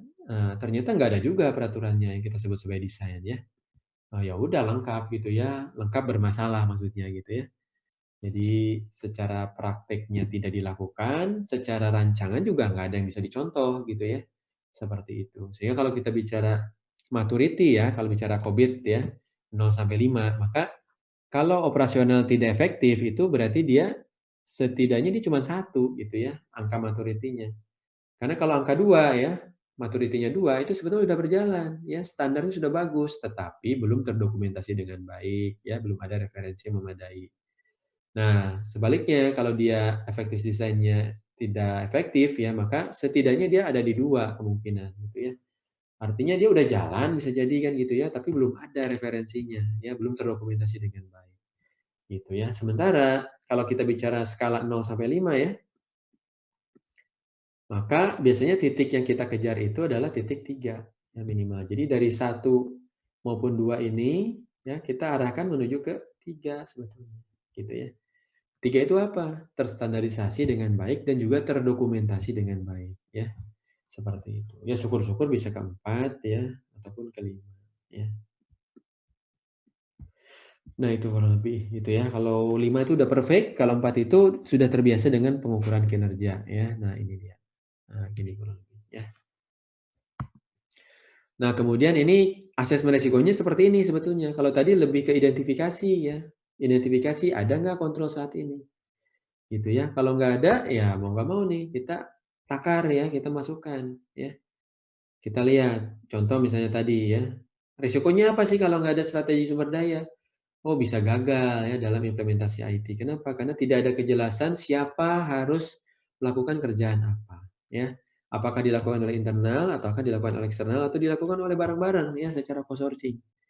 Gitu. Saya kalau misalnya kita plot ya ke dalam ini ya, probability ataupun juga impact. Nah, kita dapat misalnya tingkat kemungkinannya kejadian di antara 1 sampai 3 tahun. Kemudian dampaknya di antara 100 sampai 1 miliar misalnya ya, 10 miliar. Masuknya kategori high ya. Nah, kemudian kita dapat ya dan risikonya di level berapa. Nah, kita bisa lihat dari sini. Ini dia ya. Itu ya, kemudian Anda bisa lihat di sini. Kalau kuadran risikonya 3, maka risikonya itu dianggap sebagai high ya dari kriteria yang di sini. Kan ini 3 tadi ya. 3 ya di sini. Nah, ini kan high ya. Nah, ini dia. Ya. High itu kan merah ya. Seperti itu. Nah, itu kurang lebih ya. Nah, setelah itu, setelah kita melakukan pemeriksaan ya, resiko ini tuh bisa diterima atau enggak ya berdasarkan appetite tadi ya. Appetite tadi. Nah, ternyata appetite kita kan tadi batasnya adalah angka 7 ya atau risiko rendah yang hijau ini. Ya. Kalau risikonya rendah, maka nah ini kategori low kan ya, ini berarti rendah ya. Sementara ini adalah risiko tinggi ya. Nah, dari medium ke tinggi ini harus dikurangi, direduksi, harus dilakukan treatment ya. Nah, ini muncul treatmentnya, misalnya ya, nyusun strategi sumber daya, nambahin orang, nambahin tools, kemudian juga untuk isu-isu yang lain tambahin ya, seperti itu. Nah, ini ada satu hal nih, kalau ternyata ya, appetite kita itu semua yang low-low itu kita bisa terima begitu saja, maka ini sudah tidak perlu lagi adanya treatment ya. Nah, ini kita bisa coret. Gitu ya. Kenapa dicoret? Karena ini low ya. Low itu berdasarkan keputusan dari manajemen, resikonya bisa diterima. Sehingga kita tidak perlu melakukan apa-apa, biarin aja. Ya karena sudah diterima. Itu ceritanya ya. Nah, ini contoh ya, asesmen resiko itu bagaimana caranya. Kita perlu mengidentifikasi kondisi implementasi tata kelola di satu organisasi yang kita assess ya. Kemudian kita lihat gap yang ada di sana, kemudian kita takar seberapa resikonya ya. Kalau risikonya di atas ambang batas yang bisa diterima, maka wajib kita treatment risikonya dengan menerapkan kontrol. Nah, kontrol sendiri kan kita lihat di awal tadi ya. Nah, ini kontrol. Nah, ini kontrol ini terdiri atas ada 3 macam jenis kontrol ya. Tiga-tiganya perlu kita lakukan ya. Perlu adanya kerangka kerja, kebijakan ya, prinsip maupun juga ada kerangka proses ya, prosedur dan kawan-kawan. SDM dan organisasi ya, perlu ada struktur, perlu ada personilnya, perlu ada skillnya, kompetensinya, perlu ada budaya ya, budaya yang baik, perilaku mutu etika. Nah, kemudian jangan lupa juga kita perlu kontrol dari segi teknologinya ya. Untuk bisa menghasilkan informasi yang kita butuhkan, maka kita membutuhkan apa? Layanan yang seperti apa, di baliknya ada aplikasi dan infrastruktur apa, gitu ya. Seperti itu. Ya, itu semua ya, kita masukkan ke dalam treatment ini. Nah, ini. Nah, kita masukkan ke sini tuh, ya. Sorry, bukan di sini ya. Nah, ya ini. Nah, ini kita masukkan ini yang disebut sebagai treatment ya. Treatment gitu ya. Sorry, tulisannya jelek. Ya, treatment atau respon ya. Kalau bahasanya COVID itu respon ya. Nah, ini respon. Treatment atau respon ya. Jadi kontrol people, proses teknologi itu kita masukkan ke sini ya. Bagi yang di atas ambang batas dari selera risiko kita. Tapi kalau di sini kita kosongin aja karena kita nggak perlu ada treatment ya, kalau risikonya sudah bisa kita terima karena berdasarkan risk appetite kita low misalnya. Nah, ini contoh perhitungannya ya. Nah, jadi esensinya manajemen risiko tuh kurang lebih seperti ini ya. Nah, ini biar kelihatan ya praktisnya seperti apa. Nah, ini Anda harus coba sebetulnya ya. Jadi fenomena-fenomena yang ada, Anda lakukan asesmen gitu ya, seberapa gap yang muncul berdasarkan kondisi yang ada saat ini dibandingkan dengan kondisi target yang kita inginkan ya, idealnya seperti apa ya. Yang biasanya terbagi dua ya, antara operasional dengan desain ya. Jalan nggak? Kemudian ada nggak rancangan yang menjadi referensi atau standarnya seperti apa? Gitu. Nah, yang bagus kan tentu dua-duanya bagus jalan sehingga kita bisa minimal nilainya 3 dari skala 5. Ya. Kalau sudah terbiasa melakukan pengukuran, maka naik lagi ya grade-nya menjadi 4 ya. Artinya kita sudah terbiasa melakukan pengukuran kinerja ya, semua proses yang terstandarisasi tadi dengan menggunakan dokumentasi yang baik. Nah, kalau kita sudah inovasi dengan baik ya, motivasinya juga bagus dalam organisasi, maka kita berada pada level yang paling tinggi yaitu 5 ya. Nah, sampai saat ini saya masih belum nemu ya organisasi yang bisa nyampe 5 ya. Rata-rata paling tinggi menuju 4 ya. Biasanya di perbankan ya seperti itu gitu ya. Sementara kalau di sisi apa yang lain yang relatif tidak terregulasi dengan baik ya ataupun tidak banyak yang mengatur ya, peraturan-peraturan IT-nya belum ada ya. Jadi secara umum aja, maka cenderung dia maturity-nya agak bawah ya karena tidak merasa terpaksa untuk bisa melakukan proses manajemen atau proses tata kelola yang dilandasi oleh manajemen risiko yang baik ya atau risk based governance ya seperti itu. Nah, itu kurang lebih ya, cara asesmen resiko ya terhadap ya kalau kita kaitkan dengan transformasi digital tadi, ya semua resiko terkait dengan teknologi disruptif tadi, kita harus assess ya. Apakah kita bisa terima resikonya? Atau kita nggak bisa terima, ya mau nggak mau kita harus respon. Kita harus treatment ya agar resikonya bisa terkendali dengan baik ya. Resiko negatif kita bisa jagain jangan sampai terjadi, ataupun kalaupun terjadi kita siap gitu ya. Nah, risiko positif justru kebalikannya ya, opportunity ini harus kita jemput gimana caranya. Ya, tambah orang, ya, kemudian kasih pelatihan orangnya supaya bisa lebih pintar gitu ya, supaya bisa lebih menyebut peluang, misalnya ya seperti itu. Ataupun hal-hal yang lain ya, yang sifatnya kontrol ya, untuk memastikan risiko positif bisa kita percepat, kita dapatkan, risiko negatif kita bisa hindari, kita cegah ya, ataupun kalaupun terjadi kita bisa kurangi dampaknya. Nah, esensinya gitu manajemen risiko itu ya. Jadi semua hal itu kita alamatkannya ke sini, gitu, ya.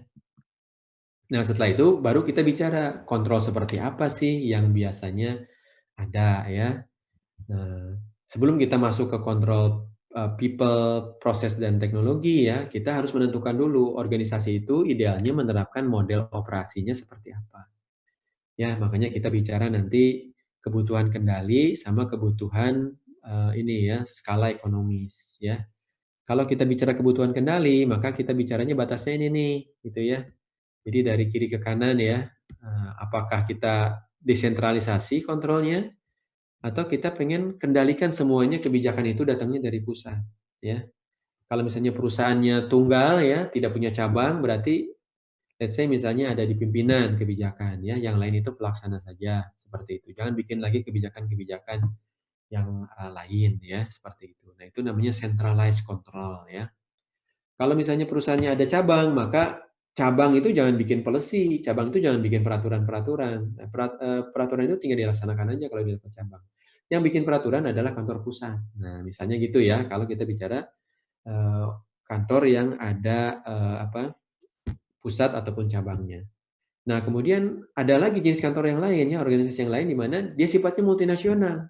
Dia sifatnya punya holding ya, perusahaan induk dan juga ada anak perusahaan. Jadi beda lagi ceritanya. Nah, kalau centralized control berarti segala sesuatu itu diatur oleh holding, ya. Si anak perusahaan itu ngikut aja peraturan yang dibuat oleh, ini ya, holding. Nah, itu namanya centralized control ya. Sementara kalau bicara yang satu lagi adalah bicara resources ya. Karena kan ujung-ujungnya kalau kita mau menjalankan program pengendalian ya, kontrol people, kontrol proses maupun kontrol teknologi tadi, ujung-ujungnya kan butuh sumber daya gitu ya. Nah, sekarang kita buat matrik ya antara kebutuhan kendalinya apakah mau dipusatkan atau tidak ya, sama kebutuhan ininya, ya kebutuhan sumber dayanya. apakah mau dikonsolidasikan ya atau tidak mau dikonsolidasikan ya atau dikonsolidasi. Nah, batasnya di sini berarti kan. Jadi dari sini ke sini. Kalau kita bicara dikonsolidate artinya ya semua pihak silakan ya mau belanja sendiri masing-masing silakan ya. Mau beli software sendiri, hardware sendiri, 4ware tadi ya.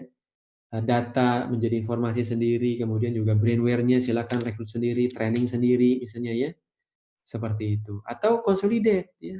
Nah, consolidate ini artinya dikonsolidasikan ya. Kalau misalnya tadi kita bicara pusat cabang berarti segala resources itu diadakannya oleh pusat. Cabang itu tinggal pakai saja misalnya ya. Yang belanja itu pusat. Ini akan lebih menguntungkan karena kalau kita belanja dipusatkan ya, sebetulnya kita akan lebih hemat karena bisa nawar kan gitu ya. Kalau beli barangnya banyak kan kita bisa nawar. Ya dibanding diiprit-iprit ya semua cabang boleh beli satu-satu ya, masing-masing boleh belanja. Seperti itu. Nah, itu kan jadinya daya tawarnya makin kecil ya karena belanjanya makin banyak dan tidak terkontrol biasanya ya karena semua pengen beli sesuatu gitu ya. Seperti itu. Nggak jelas antara keinginan dengan kebutuhan ya. Inginnya kan semua dibeli gitu kan. Nah, sementara kalau butuh kan belum tentu gitu ya. Nah, ini sebetulnya adalah mekanisme tata kelola. Idealnya seolah-olah ya, yang paling ideal itu adalah kontrolnya tersentralisasi, kemudian juga, resources-nya juga terkonsolidasi gitu ya. Di sini memang akan terjadi efisiensi sebetulnya ya, tapi belum tentu ya cocok untuk setiap organisasi gitu ya. Karena kadang-kadang kalau sentralisasi dan konsolidasi ini dipaksakan ya, yang terjadi adalah lambat gitu ya. Kenapa? Karena semua jadi gemuk di pusat ya atau di kantor holding. Sementara anak perusahaan ataupun cabang, segala sesuatu kalau apa-apa pengen, harus minta atau butuh harus minta, butuh harus minta, butuh harus minta. Jadinya repot juga, jadi lambat ya, seperti itu. Nah, ini harus sesuai desainnya dengan kebutuhan organisasi berdasarkan hasil asesmen risiko tadi, gitu ya. Jadi ada kaitan antara resiko dengan kontrol yang diterapkan ya, people, process, teknologi, dengan bagaimana mekanisme ngatur di organisasinya, seperti itu, gitu ya. Seperti itu kurang lebih. Ya, izin ya. Saya pikir mau bertanya ya. Kita bertanya di belakang ya. Oke, saya percepat aja ya. Saya nggak tahu waktunya berapa lama lagi. Panitia, berapa lama lagi waktunya? Kita percepat aja. Nah, Iya, boleh dipercepat atau Bapak mau jelasin materi lagi? ini masih ada sedikit lagi ya. Oh iya, Saya tambahin aja ya. ya. Oke. Nah, ini ya, kontrol people, proses, dan teknologi tadi ya. Berdasarkan model operasi organisasi tadi ya, apakah mau tersentral, apakah terkonsolidasi dua-duanya gitu ya, atau mau disebar saja ya tanggung jawabnya, desentralisasi. Nah, ini nanti ya jenis-jenis kontrolnya nanti akan kita bisa lihat ya. Kalau kita bicara kontrol personil ya, misalnya struktur organisasinya mau seperti apa. Ya, ada yang dinamakan sebagai struktur TLOD ya, Third Line of Defense gitu ya. Nah, pada dasarnya kalau kita bicara risk management ya, ada layer pertama ya sebagai pelaksana. Nah, ini disebutnya sebagai first line ya.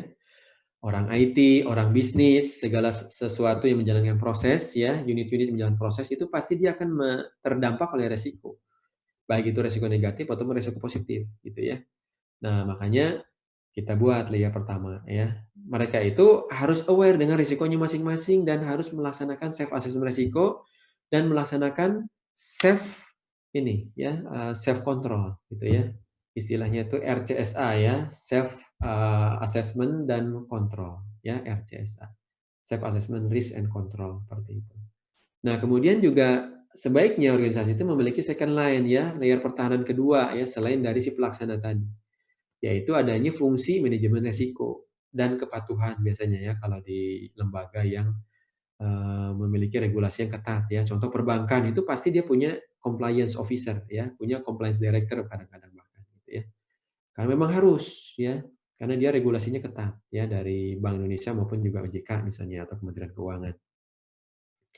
Nah, kemudian Manris ya. Nah, Manris ini second layer-nya nih ya. Jadi harus ada sebetulnya fungsi yang dia bisa mengagregasi ya. Jadi tugasnya itu dia mengumpulkan semua risiko dari semua unit, hasil self assessment untuk kemudian dia validasi ya. Kemudian dia agregasi itu dikumpulkan. Dikumpulkan menjadi satu profil risiko besar dari satu organisasi tersebut ya. Nah, setelah divalidasi tentunya ya. Karena yang melakukan self assessment ini berbagai macam unit ya, bisa jadi kan parameternya beda-beda. Nah, ini harus disamakan. Standarnya harus sama, feeling-nya itu juga harus sama dalam menilai mana risiko tinggi, mana risiko menengah, mana risiko ini yang low, yang rendah. Nah, divalidasi oleh si Manris. Ya. Jadi si Manris dia harus melaksanakan validasi resiko untuk dapat profil resiko organisasi. Ya. Nah, kemudian pertahanan terakhir ya, benteng terakhir adalah auditor. Ya. Auditor itu sebetulnya seharusnya dia tidak melaksanakan audit pada semua fungsi, ya, pada semua unit, gitu ya.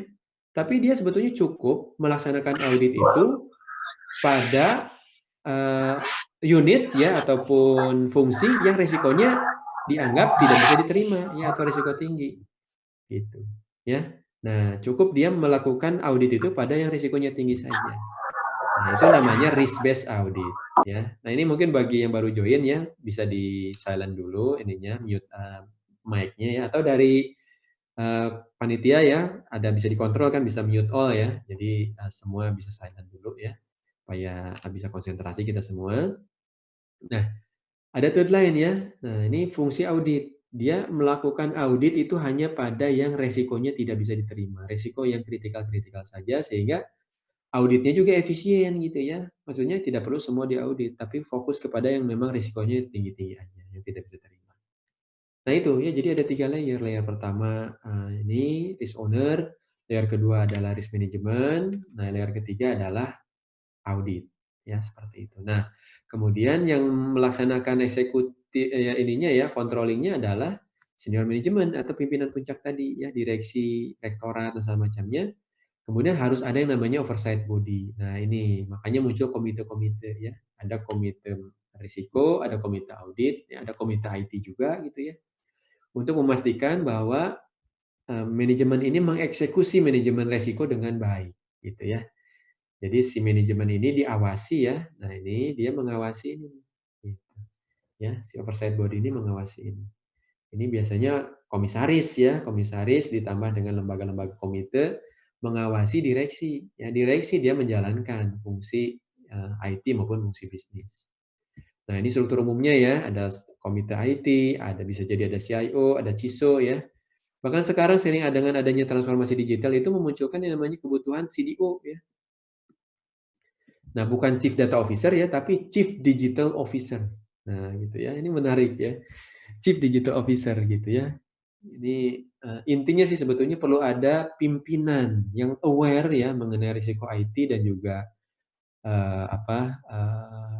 kebutuhan people, proses dan teknologi di sisi IT agar memiliki kewenangan yang cukup ya untuk memberikan ini ya lingkungan yang memadai ya untuk mengelola risiko IT ya terkait dengan digital transformation tadi seperti itu gitu ya. Kemudian tim project ya kalau ada pekerjaan membangun aset, kemudian operation ya, kemudian juga ada pengawasan ya untuk risk ya, ini yang fungsi.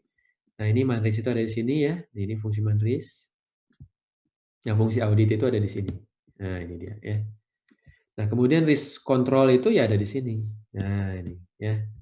Jadi di project itu ya maupun juga di operation ya. Nah, ini adalah risk owner ya. Baik itu di project maupun di operation kan ada orang IT, ada orang bisnisnya ya. Harus terlibat dua-duanya, kalau enggak jalan biasanya ya. Nah, kemudian senior management itu adanya di sini gitu. Nah, sini ya. Nah, kemudian kalau oversight itu dia pengawasan ya terhadap keberjalanan ya, ada komite tadi misalnya ya seperti. Nah, ini kurang lebih ya. Jadi pada dasarnya menyusun struktur organisasi ini merupakan mekanisme pengendalian risiko IT. Ya, seperti itu. Gitu. Nah, kemudian sisi personil nih SDM ya. Ada yang namanya hard skill dan ada yang namanya soft skill kan gitu ya. Nah, hard skill ini beberapa referensi yang biasa diacu ya. Ada e-competence framework dari Eropa, ada SF skill standar dari Jepang ya, ada dari NWZ. Nah, ini ada juga yang diacu oleh COBIT ya, namanya Skill Framework Information Age atau SFIA ya. Ini dari US ya. SFIA. Nah, ini SFIA ya. Nah, kemudian ada kompetensi umum ya. Nah, ini lebih ke kompetensi kayak misalnya communication skills, kemampuan mengelola konflik, ya dan segala macamnya seperti itu. Nah, kemudian hard competence ini tidak hanya dimiliki oleh IT ya. Ingat bahwa tata kelola dan pengelolaan IT yang baik itu tidak hanya dijalankan oleh orang IT, tapi harus melibatkan unit IT, unit bisnis sebagai manajemen ya, dan juga pimpinan puncak ya. Dia harus memiliki kompetensi yang memadai ya sesuai dengan kebutuhannya masing-masing ya. Nah, tentunya yang lebih teknis adanya di manajemen gitu ya, terutama di sisi IT yang harus memiliki kemampuan teknis IT. Sementara kalau di sisi bisnis dia harus paham ya kebutuhannya itu apa sih gitu ya dan bisa menjembatani mengkomunikasikan dengan baik terhadap IT sehingga tidak terjadi salah paham ya, saya butuhnya apa dibuatkan oleh IT apa gitu ya. Jadi nggak matching, akhirnya berantem dan akhirnya jadi bikin masalah ya. Bisnis akhirnya bikin IT sendiri, IT bikin solusi tapi nggak dipakai sama bisnis kan kacau jadinya ya. Seperti itu. Nah, pimpinannya sendiri harus paham ya ngelola IT dengan baik itu gimana caranya. Makanya harus paham ilmu governance gitu ya. Nah, kemudian ini contoh ya mengukur kompetensi ya. Jadi dari mulai yang paling teknis ya sampai ke yang paling strategis. Nah, ini dari kiri ke kanan. Anda bisa lihat ya, ini skill-nya nih. Ya, ini skill ya. Ini skill. Seperti itu. Jadi butuh untuk strategi ya, dia butuh skill apa dan dia sebetulnya berada pada level apa? Apakah strategis, taktis atau operasional? Ya. Nah, ini makin ke kanan makin strategis. Gitu aja sih sebetulnya, ya. Anda bisa lihat misalnya untuk content publishing ya, ya ini cukup teknis saja. Tapi kalau bicara governance harus yang di level analitis ya, ada strategis di sini. Kalau bicara skala 1 sampai 7 dia makin ke kanan ya, di 6 sampai 7. Nah, terus begitu ya dan seterusnya. Ini ada di SFIA. Ya, ini referensinya di SFIA. Udah ada SFIA terbaru juga ya, seperti itu. Nah, jangan lupa juga kompetensi ya juga harus disertifikasi. Sebaiknya begitu ya agar punya standar. Nah, makanya ISAKA kan punya peranan di sana ya. Bagaimana sertifikasi ISAKA ya, yang tadi ada 8 ya, itu bisa ngawal ya profesi-profesi terkait dengan GRC dan juga cyber security. Nah, terbukti ya berdasarkan data dari Food Partner, dari CIO Magazine, dari Global Knowledge ya, sertifikasi profesi ISAKA itu selalu yang terbaik ya. Kalau bicara 10 besar dunia itu selalu masuk ke dalam 10 besar dunia ya. Terus juga termasuk top paying ya, artinya memiliki daya tawar dan value yang paling besar, biasanya paling tinggi ya. Seperti itu. Nah, ini bahkan ada data seperti ini ya, Anda bisa lihat. Walaupun ini tentu di US ya, ini sumbernya dari US. Nah, kita kalau di Indonesia biasanya memang menyesuaikan dengan ini ya, living cost yang ada di Indonesia ya. Ya, Indonesia dengan US dollar itu atau dengan negara-negara yang maju itu ada perbedaan ini ya, perbedaan standar hidup ya, seperti itu living cost. Nah, makin maju makin mahal biasanya ya. Bisa jadi 1:3, 1:4, 1:5 ya. Nah, ini sebanding juga dengan ininya ya, revenue atau income yang didapat di profesi yang ada di Indonesia ya. Kalau di Indonesia gaji misalnya ya 10 juta misalnya ya, 5 sampai 10 juta itu adalah gaji yang normal ya bagi pemula yang baru masuk kerja ya. Tapi kalau di negara yang lain dengan living cost yang juga sudah tinggi ya, standar yang sudah tinggi, maka bisa 3 kali, 4 kali, 5 kali lipatnya ya. Jadi kalau pemula tadi dia kerjanya di Singapura, let's say sebagai salah satu negara maju yang ada di Asia Tenggara ya, maka dia bisa langsung 44 kalinya tuh ya, bisa sebulan bisa langsung dapat 40 juta tuh gitu ya, untuk ini ya, new entry ya seperti itu. Tetapi ya living cost-nya juga tinggi, belanjanya juga mahal di sana, gitu ya. Jadi sebanding lah intinya gitu ya, bahwa revenue yang agak rendah sebanding dengan ininya biaya hidup juga yang relatif rendah ya, murah ya seperti itu. Makanya yang paling enak itu adalah dapat standar dolar gitu ya, tapi belanjanya di Indonesia gitu ya, di negara yang murah. Seperti itu. Sehingga seolah-olah jadi dapat berkali-kali lipat ya, revenue-nya, income-nya seperti itu, gitu. Itu ya kurang lebih ya, ini sebetulnya menunjukkan bahwa kalau Anda tersertifikasi ya, maka Anda memiliki value yang lebih dibanding yang nggak memiliki sertifikasi. Karena Anda memiliki kemampuan yang sudah terstandarisasi ya, dan sudah dinilai layak untuk mendapatkan ya. Nah, ini mendapatkan value yang lebih juga seperti itu gitu. Ini contoh ya, sertifikasi beberapa sertifikasi dari ISAKA yang selalu masuk top paying ya di dunia ya, seperti itu. Nah, kontrol personil ya. Nah, kontrol proses salah satu contohnya adalah adanya regulasi sama kebijakan ya. Ini kalau kita bicara di Indonesia ya. Indonesia kan punya undang-undang ITE ya, Informasi dan Transaksi Elektronik ya, keterbukaan informasi publik ya. Nah, kalau kita bicara peraturan itu kita harus lihat dulu ya, dari paling atasnya ada enggak ya. Yang paling atas kan Undang-Undang Dasar, tapi tidak bicara IT di sana ya.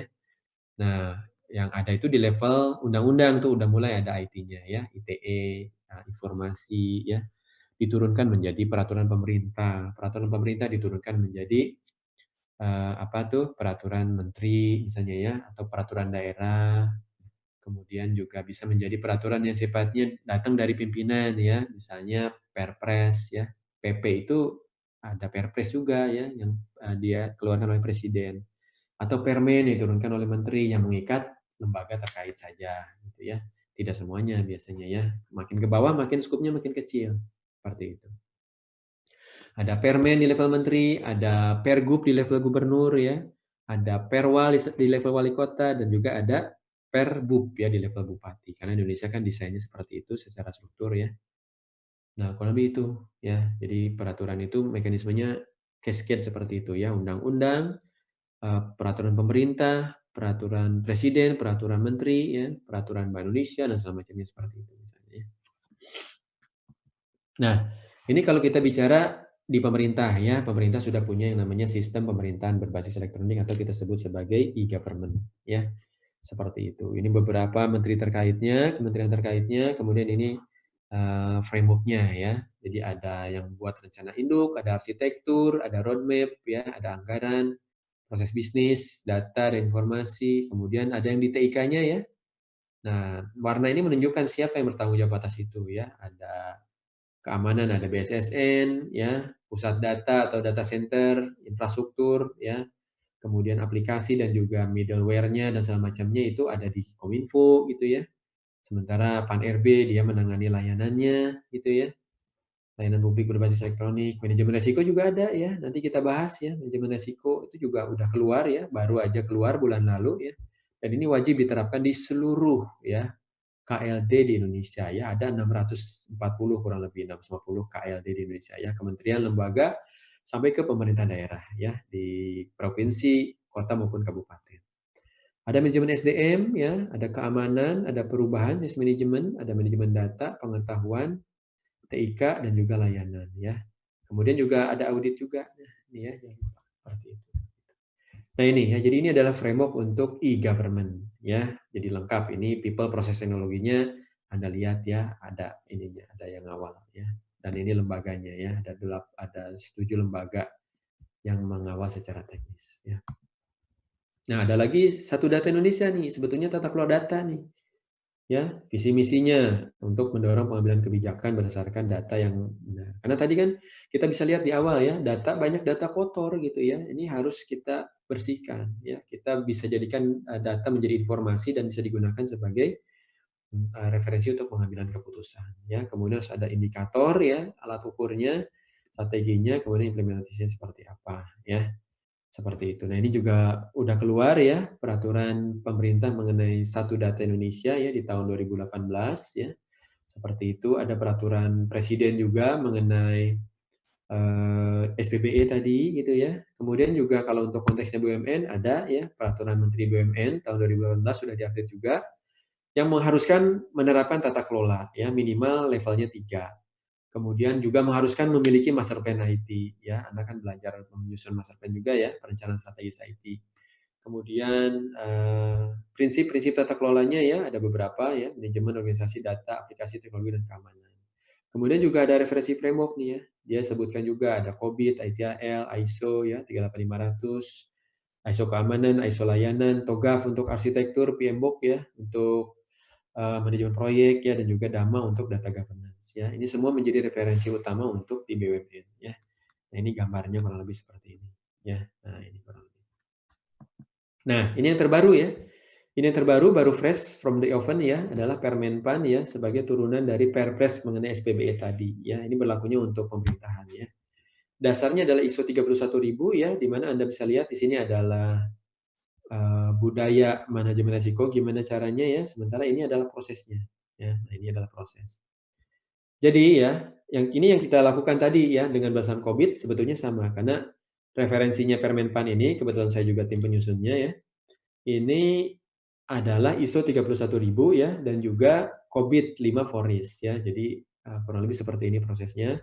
Kita harus tetapkan konteksnya, mana risiko positif, mana risiko negatif, kemudian kita lakukan penilaian. Ya, kita identifikasi risikonya risiko apa saja, seberapa tinggi, kita estimasi nilainya, ya. Kita analisis, kemudian kita evaluasi ya. Kita lihat berdasarkan selera risiko, ambang batasnya di mana, sehingga kita bisa pilah ya mana yang kita bisa terima begitu saja ya, dan mana yang harus kita tanganin ya. Nah ini yang penanganan risiko ini disebut sebagai treatment tadi atau respon. Kemudian kita jaga ya, kita pantau supaya risiko itu tetap update dan kita komunikasikan kalau ada apa-apa. Gitu ya. Jadi ini adalah framework umum saja sebetulnya ya. Di mana-mana dalam mengelola risiko itu pasti harus begini. Gitu. Ya, kita harus pastikan konteksnya betul. Organisasi pemerintah dengan organisasi swasta ataupun juga BUMN itu pasti akan beda juga konteksnya gitu ya. Karena masing-masing punya tujuan yang berbeda, cara ukurnya juga beda-beda masing-masing, yang satu komersial, misalnya yang satu services gitu ya. Seperti itu, yang satu diukur adalah nilai uangnya, seberapa besar menguntungkan, yang satu dibicaranya layanannya gitu ya, seberapa bermanfaat dan memuaskan ya bagi stakeholder-nya gitu ya. Nah, ini konteks. Kemudian kita lakukan analisa risikonya, baik itu risiko negatif maupun positif ya. Ingat bahwa risiko negatif itu sesuatu yang bisa menghambat pencapaian tujuan, nah sementara risiko positif itu adalah sesuatu yang bisa bisa mempercepat pencapaian tujuan ya. Nah, dua ini harus berimbang ya. Yang ini harus kita cegah, risiko yang ini harus kita cegah, risiko yang ini harus kita Kak, realisasikan mohon ya. maaf, waktunya Ya. tinggal 1 menit lagi ya untuk Oke. Nah, ini udah mau habis ya. Nah, ini contoh ya bagaimana proses dari mulai kebijakan menjadi pedoman dari standar prosedur maupun instruksi kerja. Kemudian ini bagaimana memetakan proses ke struktur ya. Tadi kan strukturnya ada bisnis, ada IT, ada manajemen risiko maupun juga audit ya. Nah, ini adalah proses-proses yang ada di COVID ya. Nah, kemudian ini adalah contoh ya bagaimana nyusun SOP, pada dasarnya adalah flowchart. Anda bisa lihat di sini ini flowchart ya. Nah, kemudian juga jangan lupa kalau sudah menggunakan tools ya, nah ada tools pendukung, misalnya menggunakan tools dari Gartner ya, itu ada beberapa referensi produk-produk tertentu ya. Contohnya misalnya ini ya, untuk enterprise arsitektur ada referensinya. Untuk portofolio misalnya ya. Nah, ini bukannya jualan ya, tapi ini adalah hasil analisis dari si Gartner. Seperti itu. Nah, ini tentu kalau udah masuk Gartner mahal-mahal biasanya ya. Kita bisa cari alternatifnya di open source ya. Jadi kita bisa nyari di open source alternatifnya ya. Nah, ini bisa versus open source. Nah, kalau sudah ada tools ya yang kita pilih sesuai dengan kemampuan organisasi kita ya, maka kita bisa buat ya, kita bisa turunkan lebih lanjut flowchart prosedur tadi kita bisa turunkan menjadi instruksi kerja. Nah, ini dia ya. Jadi instruksi kerjanya seperti apa? Contoh misalnya pakai Oracle kayak pakai apa kan gitu ya, sesuai dengan ininya ya, sesuai dengan tools yang kita pilih ya untuk kita lakukan pengendalian risikonya seperti itu. Nah, ini contoh-contoh ya terkait dengan penerapan tata kelola khususnya manajemen risiko ya, karena konteks kita kan bagaimana mengimplementasikan tata kelola ya dalam konteks mengelola risiko IT ya, risiko bisnis sebetulnya ya. Risiko bisnis di mana di dalamnya ada risiko terkait dengan digital transformation tadi ya, risiko yang kaitan erat dengan teknologi seperti itu gitu. Baik ya, kurang lebih itu ya. Cukup banyak ya, 30 slide kalau nggak salah lebih ya, seperti itu. Tapi kurang lebih itu overall ya, dari tata kelola itu apa, kemudian kaitannya dengan revolusi industri itu seperti apa, kemudian apa itu transformasi digital ya, kemudian gimana sih sebetulnya persisnya manajemen risiko itu dilakukan, dan kita juga melihat ya contoh-contoh yang sudah ada di Indonesia ya, baik dari segi pemerintahan maupun juga dari segi korporasi ya. Tadi ada beberapa contoh-contoh peraturan maupun penerapannya di lapangan seperti apa. Ya kurang lebih itu rekan-rekan ya, kurang lebihnya saya mohon maaf ya. Semoga ini cukup memberikan pencerahan ya mengenai apa sih esensi dari adanya tata kelola maupun juga pengelolaan ya. Karena baik, ini Kak. materinya cukup abstrak sebetulnya ya. Jadi harus dibarengi dengan contoh-contoh dan idealnya nanti ya harus dipraktekkan gitu ya. Jadi ada praktikumnya misalnya ya. Atau ya nanti harus dicoba case study ya agar semua bisa paham ya bagaimana sih persisnya melakukan gitu ya. Karena kalau enggak nanti lewat begitu aja gitu. Baik, terima Baiklah, kasih. terima Mungkin itu kasih. semoga bisa ini ya memadai. Silakan saya kembalikan Ya, kepada rekan-rekan. ya, terima kasih. Nah, dan sekarang kita mau Hmm. lanjut ke sesi tanya jawab, Pak. Ya, Nah, kita silakan tanya jawab. jawab. Mungkin kalian yang ingin bertanya tentang materinya tadi ada yang ingin dibicarakan atau apa, kalian bisa bertanya melewati bisa melewati via chat di Zoom atau juga bisa Ya, langsung silakan. bertanya lewati mikrofon. Silakan bagi teman-teman yang ingin mau Ya, ya. bertanya, waktu silakan. Dari Wilson ada ya, dari chat ya. Ya, ada tulisan, Ada saya yang mau bacakan. bertanya secara langsung, silakan. Kalau dari chat saya bisa langsung baca. Kalau yang mau bertanya langsung, silakan bisa buka mic-nya ya, terus bisa disampaikan pakai Oke, audio. saya langsung bacakan aja pertanyaan dari Wilson. Nah, di sini, apakah risiko dapat diprediksi sebelumnya agar dapat ditangani sebelum risiko tersebut terjadi atau semakin membesar? Terima kasih, Wilson. Ya, Boleh? saya jawab langsung. Oh iya, boleh. Silakan. Oke ya. Jadi gini, risiko ya, itu pada dasarnya adalah, boleh dibilang adalah ilmu terawang. Gitu ya. Nah, dari kata terawang ada kebayang ya. Terawang itu kan ilmu memprediksi sebetulnya. Jadi risiko itu, manajemen risiko itu sebetulnya adalah ilmu ya, bagaimana agar kita bisa memprediksi apa yang mungkin terjadi pada kita, gitu ya, di masa depan. Jadi ini sebetulnya mirip kayak kita memprediksi masa depan gitu ya, tapi bukan pakai dukun gitu ya, tapi benar-benar pakai ilmu statistik gitu ya. Seberapa besar kemungkinan terjadinya pakai ilmu statistik, kemudian kalaupun terjadi, seberapa besar dampaknya gitu ya. Jadi itu esensinya sebetulnya adanya ilmu manajemen risiko ya. Sehingga kalau kita bicara prediksi, ya memang betul ilmu risiko itu adalah ilmu prediksi ya.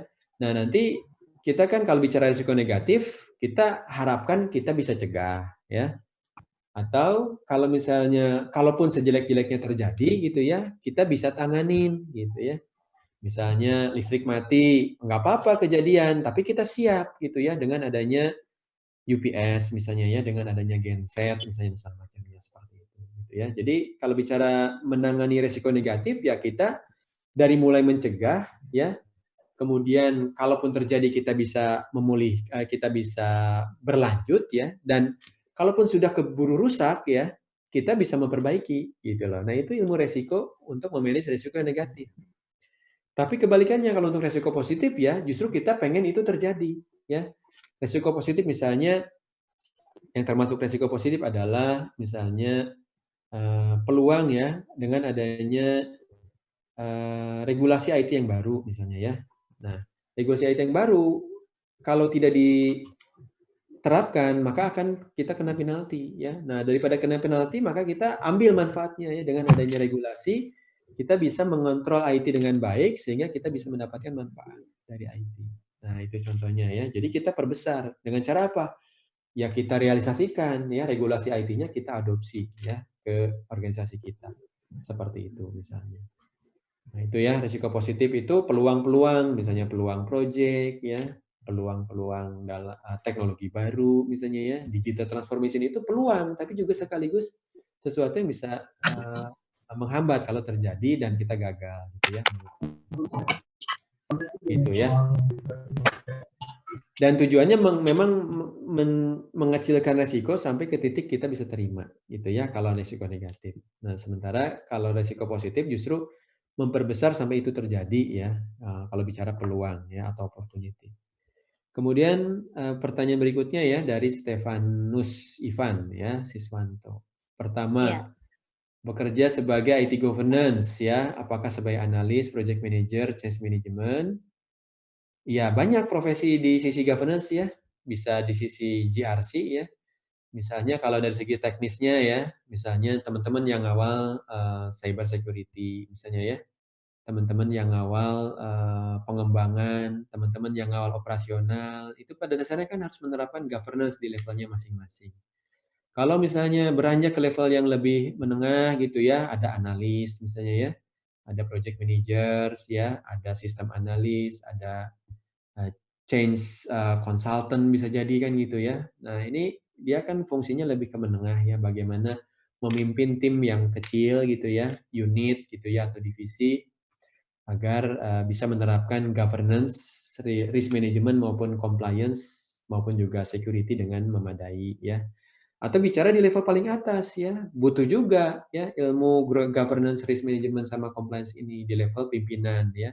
Harus paham ya bagaimana cara mengarahkan ya, memberikan arahan, mengevaluasi IT-nya masing-masing ya, kemudian memonitor dengan bantuan audit internal misalnya ya. Jadi masing-masing apa ya, masing-masing label jabatan yang ada di organisasi itu sebetulnya butuh ilmu GRC sebetulnya, gitu ya. Pada kadarnya masing-masing ya, tetapi memang ada profesi yang spesifik untuk GRC dan cyber security ya. Contohnya ya tadi ya, misalnya ada yang nanti fungsi governance, itu ada unit governance biasanya kalau di lembaga yang cukup besar ya. Fungsi manajemen resiko IT misalnya, ada profesinya gitu ya. Kemudian audit internal, audit IT ada gitu ya. Jadi semakin mature organisasinya, dia akan semakin membutuhkan GRC dan cyber security. Gitu ya. Makanya kita biasanya akan lihat ya, kalau orang yang atau organisasi yang belum terlalu mature ya IT-nya dan kemungkinan besar dia akan terdisrupsi oleh digital transformation tadi, ya. Kalau dia tidak bisa beradaptasi, maka mau nggak mau orang IT itu akan makin banyak dibutuhkan gitu ya. Yang tadinya mungkin cuma seorang, 2 orang, 3 orang, terus akan meningkat ya. Orang akan semakin IT sekarang gitu ya. Bahkan orang bisnis pun sekarang belajar IT. Demi apa? Ya demi supaya ini ya, supaya bisa bertransformasi digital tadi. Saya kalau Anda lihat ya di banyak sekolah-sekolah ataupun universitas gitu ya, baik itu di level bachelor, master ataupun juga PhD gitu ya. Orang-orang bisnis itu sengaja belajar IT gitu ya. Nah, makanya jangan sampai orang IT-nya malah nggak tahu IT yang benar itu kayak gimana gitu ya. Jadi jangan sampai kalah oleh orang yang non IT belajar IT. Ya justru orang IT harus paham betul core-nya di mana gitu ya. Seperti itu gitu. Nah, governance harus paham pemrograman. Nah, tadi kan karena berlevel ya, sebetulnya harus paham teknisnya seperti apa sebelum mengatur kan gitu ya, yang teknis-teknis tadi gitu. Jadi pada dasarnya ini jenjang sebetulnya ya. Nah, biasanya kalau Anda bachelor ya, S1 ya, atau D3, D4 gitu ya, ya biasanya kan terjunnya ke teknis dulu gitu ya. Ya itu memang satu normatifnya seperti itu gitu ya, terjun ke teknis tapi Anda yang sudah belajar, terutama di sistem informasi ya, Anda sudah belajar ilmu governance risk management-nya gitu ya, sehingga Anda sudah punya bekal untuk menjadi pimpinan yang baik gitu ya. Minimal kan pimpinan level menengah tadi ya, project manager, kepala unit, kepala divisi, seperti itu. Tahu cara ngelola yang baik seperti apa gitu ya. Nah, bahkan sampai level direksi pun harus tahu menata kelola IT yang baik itu harus gimana. Gitu. Kalau enggak nanti bisa terpuruk. Kenapa? Karena kan tadi ya, investasi IT itu besar banget ya. Kalau kita tidak memanfaatkan dengan baik ya, akan terbuang ya, atau ya kita tergerus oleh kompetisi gitu ya. Orang lain yang pakai IT-nya sukses, dia bisa memenangkan kompetisi ya, menjadi leader, sementara dia tidak bisa bersaing, akhirnya ke laut ya. Jadi sekarang bisnis itu semakin rentan ya. Kenapa? Karena mau nggak mau harus pakai IT, kalau nggak dia ke laut aja. Gitu. Tadi kan gitu ya, ininya situasi. 3, tantangan terbesar. Oh, di sisi IT governance ya. Sebetulnya kalau bicara tantangan ini kan bertahap ya. Saya juga sempat mengalami masa-masa teknis ya. Waktu S1 saya di elektro ya. Saya banyaknya di infrastruktur, saya belajar security, saya belajar apa server, sistem manajemen, sistem administrator misalnya ya. Security administrator, kemudian juga apa network administrator sama macamnya seperti itu. Kemudian juga saya sempat juga sistem informasi ya, di masternya ya belajar lebih banyak ke sisi pengembangan sistem dan juga sisi manajemen sudah mulai belajar di sana. Kemudian juga tentu semakin nanti berurusan dengan aspek strategis, ya challenge-nya setiap level itu ada gitu ya. Jadi tantangan terbesar ini relatif sebetulnya ya. Pada setiap level itu pasti ada tantangannya ya. Berbeda tantangannya ya, seperti itu. Nah, tentu makin ke atas ya seolah-olah kan tantangannya akan semakin besar ya, karena influence kita ya atau daya pengaruh kita itu semakin besar gitu ya, karena kita berdampak semakin luas terhadap banyak orang gitu ya. Sehingga besarnya itu relatif ya lebih ke situ sebetulnya gitu ya. Tapi pada dasarnya pada setiap level kehidupan kita itu pasti ada tantangan terbesar kita gitu ya. Sampai kita bisa naik level ya, nanti dapat lagi tantangan berikutnya. Tapi sebagaimana juga ilmu padi, sebagaimana juga ilmu pohon ya, semakin ke atas anginnya kan semakin besar gitu ya. Nah, itu mungkin yang disebut sebagai tantangan yang makin besar seperti itu. Gitu. Masing-masing beda-beda. Saya juga pasti ada ya tantangan terbesar saya. Nah, kemudian berikutnya ya dari Veronica misalnya ya. Silakan kalau mau ada pertanyaan lebih lanjut ya, kalau misalnya belum puas yang tadi saya jawab. Mungkin ada yang mau bertanya secara langsung melalui Silakan. mikrofon, bisa silakan. Ini ada yang tertulis juga masih ada 2 lagi ya. Ya, Ini misalnya dari Veronica. Bagaimana sama mengoptimalkan peluang ya? Ini bicaranya risiko positif berarti ya. Peluang, mengoptimalkan peluang sebagai bagian dari mengoptimalkan risiko ya. Kalau risiko negatif, kalian secara sense ya, pasti lebih kerasa ya. Pokoknya selama ini kan kalian tahunya risiko itu negatif loh. Sesuatu yang bisa menghambat gitu ya. Sesuatu yang jelek lah gitu ya kalau terjadi. Jangan sampai terjadi kalau bisa gitu ya. Nah, sejak munculnya ini ya, pendekatan risk management terbaru ya, dari tahun 2000-an ini, ya memang mulai dikenalkan bahwa sebetulnya risiko itu juga ada risiko positif gitu ya, di mana kita bicara peluang yang perlu dioptimalkan, perlu kita gali, kita perlu perbesar ya risikonya agar bisa memberikan percepatan dalam pencapaian tujuan gitu ya. Seperti itu. Kalau ada peluang di proyek kita bisa optimalkan ya, tambahkan personilnya misalnya ya, atau kerjasama dengan pihak ketiga gitu ya, supaya kita yang belum memiliki kompetensi saat ini bisa dibantu oleh kompetensi dari luar gitu ya. Nah, tentu setiap upaya untuk treatment ataupun apa istilahnya merespon resiko itu UD tadi kan ujungnya pasti butuh sumber daya gitu ya. Seperti itu gitu ya. Makanya mau mengoptimalkan resiko negatif ya maupun mengoptimalkan resiko positif akan berujung kepada kita membutuhkan sumber daya yang memadai ya. Software, hardware, dataware, infoware ya, brainware itu semua kita butuhkan ya untuk bisa mengoptimalkan resiko ya, baik itu menyebut peluang ataupun juga menghindari resiko negatif ya, ataupun mengurangi dampak dari resiko negatif. Kemudian dari Cynthia ya, Chief Digital Officer, oh ya CDO tadi ya. Sebetulnya ini apa mirip dengan CIO ya, cuman karena sekarang ada istilah transformasi digital, jadi tugasnya Chief Digital Officer itu ya mengawal transformasi digital agar bisa terimplementasi dengan baik ya. Seperti itu gitu. Jadi ini challenge ya di era revolusi industri 4.0 di mana munculnya teknologi disruptif ini harus ada orang yang paham ya bagaimana mengoptimalkan resiko negatif maupun positif dari adanya digital transformation ini. Gimana supaya transformasi digital ini berhasil ya, baik dalam menghadapi resiko negatif ya yang menghambat ataupun baik dalam menjemput resiko positif ya atau peluang tadi ya agar si transformasinya berhasil gitu ya. Jadi perusahaannya, organisasinya tidak ke laut ya, tapi benar-benar bisa mengoptimalkan ya semua perkembangan terbaru teknologi disruptif tadi ya. Kan ada robot, ada AI, ada apa tadi Internet of Things ya, sensor, gadget, ya, pokoknya barang-barang kecil-kecil sekarang semuanya sudah bisa terkoneksi ke jaringan ya, dan itu harus dikendalikan dengan baik. Itu ya. Jadi chief-nya itu sebenarnya fungsi ini, fungsi pimpinan ya. Jadi semakin tinggi fungsi pimpinan yang konteksnya IT, semakin bagus sebetulnya untuk bisa memastikan bahwa IT-nya itu bisa benar-benar bermanfaat ya. Seperti itu. Oke, saya pikir itu. Ada lagi? Di chat udah nggak ada, silakan kalau yang ada mau bertanya secara langsung. Saya mau tanya Pak. Ya, Pak, silakan. Ya, perkenalkan dulu nama saya Elroy. Roy, Eh, ya. ya, saya mau tanya Pak, apa aja sih hal-hal yang mahasiswa harus persiapkan sebelum Mhm. nantinya akan terjun secara profesional ke dunia IT governance? Makasih. Ya, kalau bicara posisi Anda ya sebagai mahasiswa, tentu sebetulnya kalau bicara tujuan ya, pencapaian tujuan. Nah, ini kan kalau tadi kita bicara pencapaian tujuan organisasi ya. Sekarang Anda bicaranya di level Anda nih sebagai individu-individu ya. Pencapaian tujuan individu kan sebetulnya sama aja ya, bahwa Anda sebagai individu itu pasti punya tujuan, ya, punya goals, ya.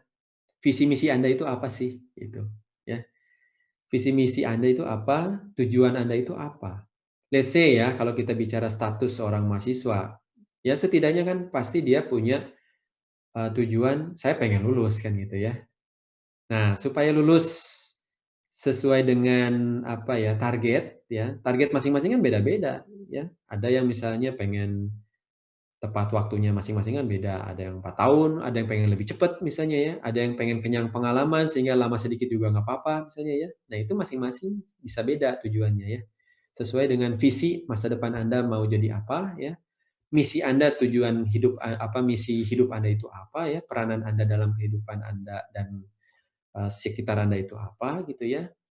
Kemudian cita-cita Anda mau jadi apa kan, ada yang mau jadi entrepreneur bisa jadi, ada yang mau, jadi pegawai misalnya di perusahaan besar atau internasional bisa jadi kan, atau ada yang mau jadi PNS gitu ya, ASN misalnya, ada yang mau jadi dosen bisa jadi ya, di lingkungan akademik kan beda-beda tuh tujuannya, visi misi orang. Nah balikin lagi ke Anda sendiri gitu ya. Nah, terapkan governance di masing-masing gitu ya. Anda ini punya tujuan, kemudian Anda identifikasi resiko untuk Anda itu apa, gitu ya. Baik itu resiko negatif maupun resiko positif ya. Peluang-peluang yang bisa bermanfaat bagi Anda apa? Misalnya peluang dengan adanya seminar ini ketemu dengan saya sehingga punya apa misalnya ya wawasan ya terkait dengan bagaimana menerapkan GRCS yaitu ya Governance Management Compliance atau Assurance ya audit dan juga cyber security ya terhadap karir Anda ke depan gitu ya. Seperti itu apapun pilihan Anda seperti itu. Kemudian risiko negatif apa gitu ya, ada identifikasi. Kemudian Anda buat kan menjadi program-program dan juga project-project ya, seperti itu. Kalau program bagi Anda mungkin levelnya per tahun Anda pengen seperti apa nih kelulusan Anda gitu ya. Kalau project bicaranya ya bisa bicara di level per mata kuliah gitu ya. Per mata kuliah itu target mata kuliah apa. Nah itu yang disebut sebagai cascading kan gitu ya. Tujuan Anda lulus sebagai mahasiswa, kemudian diturunkan menjadi tujuan Anda lulus per semester, kemudian diturunkan menjadi tujuan Anda lulus per mata kuliah, gitu ya. Nah, itu masing-masing cascading disebutnya sampai ke level yang paling kecil, ya. Di level mata kuliah kan challenge-nya beda-beda, ya. Ada target misalnya pengen A atau minimal AB misalnya ya seperti itu. Nah, tentu effort-nya kan beda.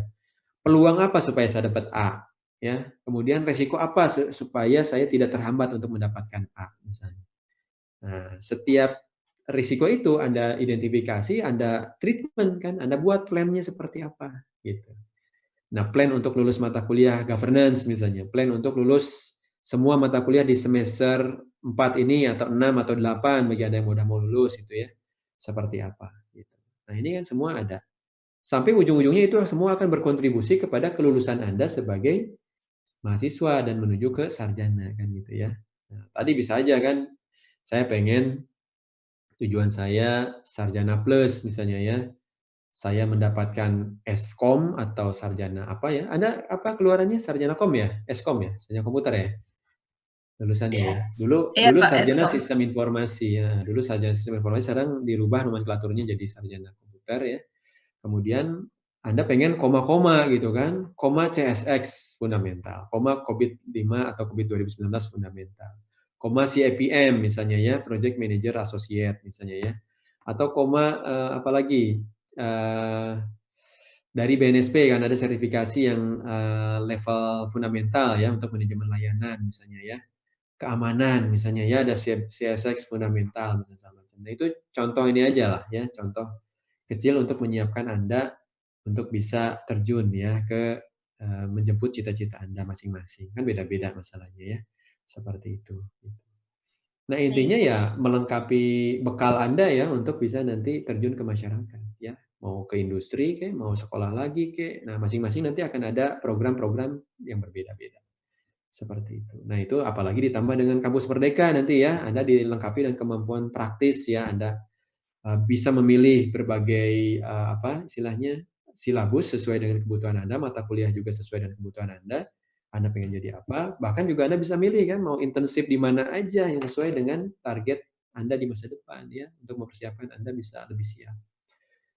Itu ceritanya. Ya. Oke, mungkin itu. Cukup? Siapa tadi? Ya, Saya lupa yang mana ya. saya mau nanya, Pak. Ya, silakan perkenalan Tanya dulu. lagi ya, soalnya waktunya udah mau habis. Iya, Oh ya, silakan. Masih ada oke. waktu. Saya satu kali lagi mungkin ya? Ya. Waktunya, Ya, oke. ya, soalnya udah mau habis. Ya, oke. Terakhir siapa? Saya perkenalkan diri dulu. Selamat pagi, Pak Rahmat. Pagi. Perkenalkan nama saya Wilson Taslim. Saya di sini selaku sebagai presiden dari ISAKA Student Group UMN. Oke, ya. Nah, di sini saya ingin bertanya, Pak. Tadi kan Bapak ada menjelaskan tentang kuadran resiko yang terdiri dari 1 sampai 9 kan ya, Pak ya? Nah, kalau dilihat dari kondisi sekarang yang dimana kita menghadapi wabah pandemi COVID-19, menurut Bapak COVID-19 tersebut tuh masuk ke kuadran berapa ya? Oh, oke ya. Jadi gini, kalau bicara sesuatu yang ini sangat besar ya, COVID ini, kita harus kaitkan dengan COVID ini berbicara COVID terhadap siapa gitu ya, apakah terhadap level negara, apakah terhadap levelnya personil masing-masing kalian gitu ya, kan akan beda-beda ya, apakah terhadap UMN-nya sendiri gitu ya, apakah terhadap kota misalnya kan gitu ya, karena situasi dan kondisi masing-masing kan beda-beda. Sehingga yang namanya manajemen resiko itu sebetulnya sifatnya relatif ya, tergantung resiko ini berdampak ke siapa, ke organisasi apa gitu ya, dan ke sebesar apa gitu. Kalau level negara kan kita bicaranya level negara ya, berarti aktor-aktornya kan ada presiden, ada menteri terkait gitu kan, kemudian ada kita sebagai masyarakat misalnya ya. Kemudian juga ada industri, ada pemilik bisnis misalnya ya, ada pekerja dan segala macam seperti itu, ada pelajar juga seperti itu gitu ya. Nah, tentu kalau kita bicara risiko itu akan bersifat relatif tergantung dari dampak dari si COVID ini ya sebagai case study kita gitu ya terhadap si objeknya. Itu bakal beda-beda ya. Orang yang baru pulang dari luar negeri gitu ya, tentu risikonya akan lebih tinggi gitu ya untuk bisa terdampak risiko negatif dari si COVID. Saya nggak tahu ada peluang nggak di balik COVID ya, seperti itu. Mungkin kalau kita bicara sesuatu yang yang mungkin tidak etis ya kalau kita bicara sesuatu yang positif di balik wabah gitu ya, tapi bisa jadi kan munculnya apa ya peluang-peluang ya online bisnis jadi muncul ya, ruang guru laku di mana-mana misalnya ya, contoh aja gitu ya. Kemudian sekarang e-commerce ya laku keras ya, orang malas keluar rumah atau memang dilarang ya, sehingga mengandalkan orang-orang yang mengantarkan barang ya. Ojek online sangat laku dan segala macam. Nah, itu kan sebetulnya peluang di balik adanya wabah kan gitu ya. Seperti itu. Resiko negatif di balik adanya wabah ya udah jelas kalau itu ya. Memang itu yang utama ketika adanya sesuatu yang negatif seperti COVID ini, itu akan berdampak terhadap kesehatan bahkan sampai kematian kan gitu ya, seperti itu gitu ya. Nah, di level orang bisa sampai meninggal, di level negara ya bisa sampai membuat negara meninggal kan gitu ya. Makanya resikonya besar banget sebetulnya. Ya, kalau kita tidak tangani dengan baik gitu ya. Seperti itu. Ini manajemen risiko bagus ya, ilmu memprediksi kan juga ada tuh model matematikanya ya untuk memprediksi kapan nih COVID ini selesai gitu ya. Nah, tentu itu ada asumsi-asumsi yang kita ambil kan gitu ya. Nah, asumsi COVID akan selesai di bulan Juni kalau apa? Kalau semua masyarakat taat gitu ya, PSBB dan segala macam, tidak ikut menyebarkan, tidak ikut mudik dan segala macam, misalnya seperti itu. Itu asumsi yang diambil. Kalau ternyata nggak patuh ya, karena nggak tahan, nggak betah, work from home dan segala macam, ya itu akan bergeser lagi kan gitu ya. Prediksi-prediksi yang ada. Nah, ini makanya relatif sebetulnya ya.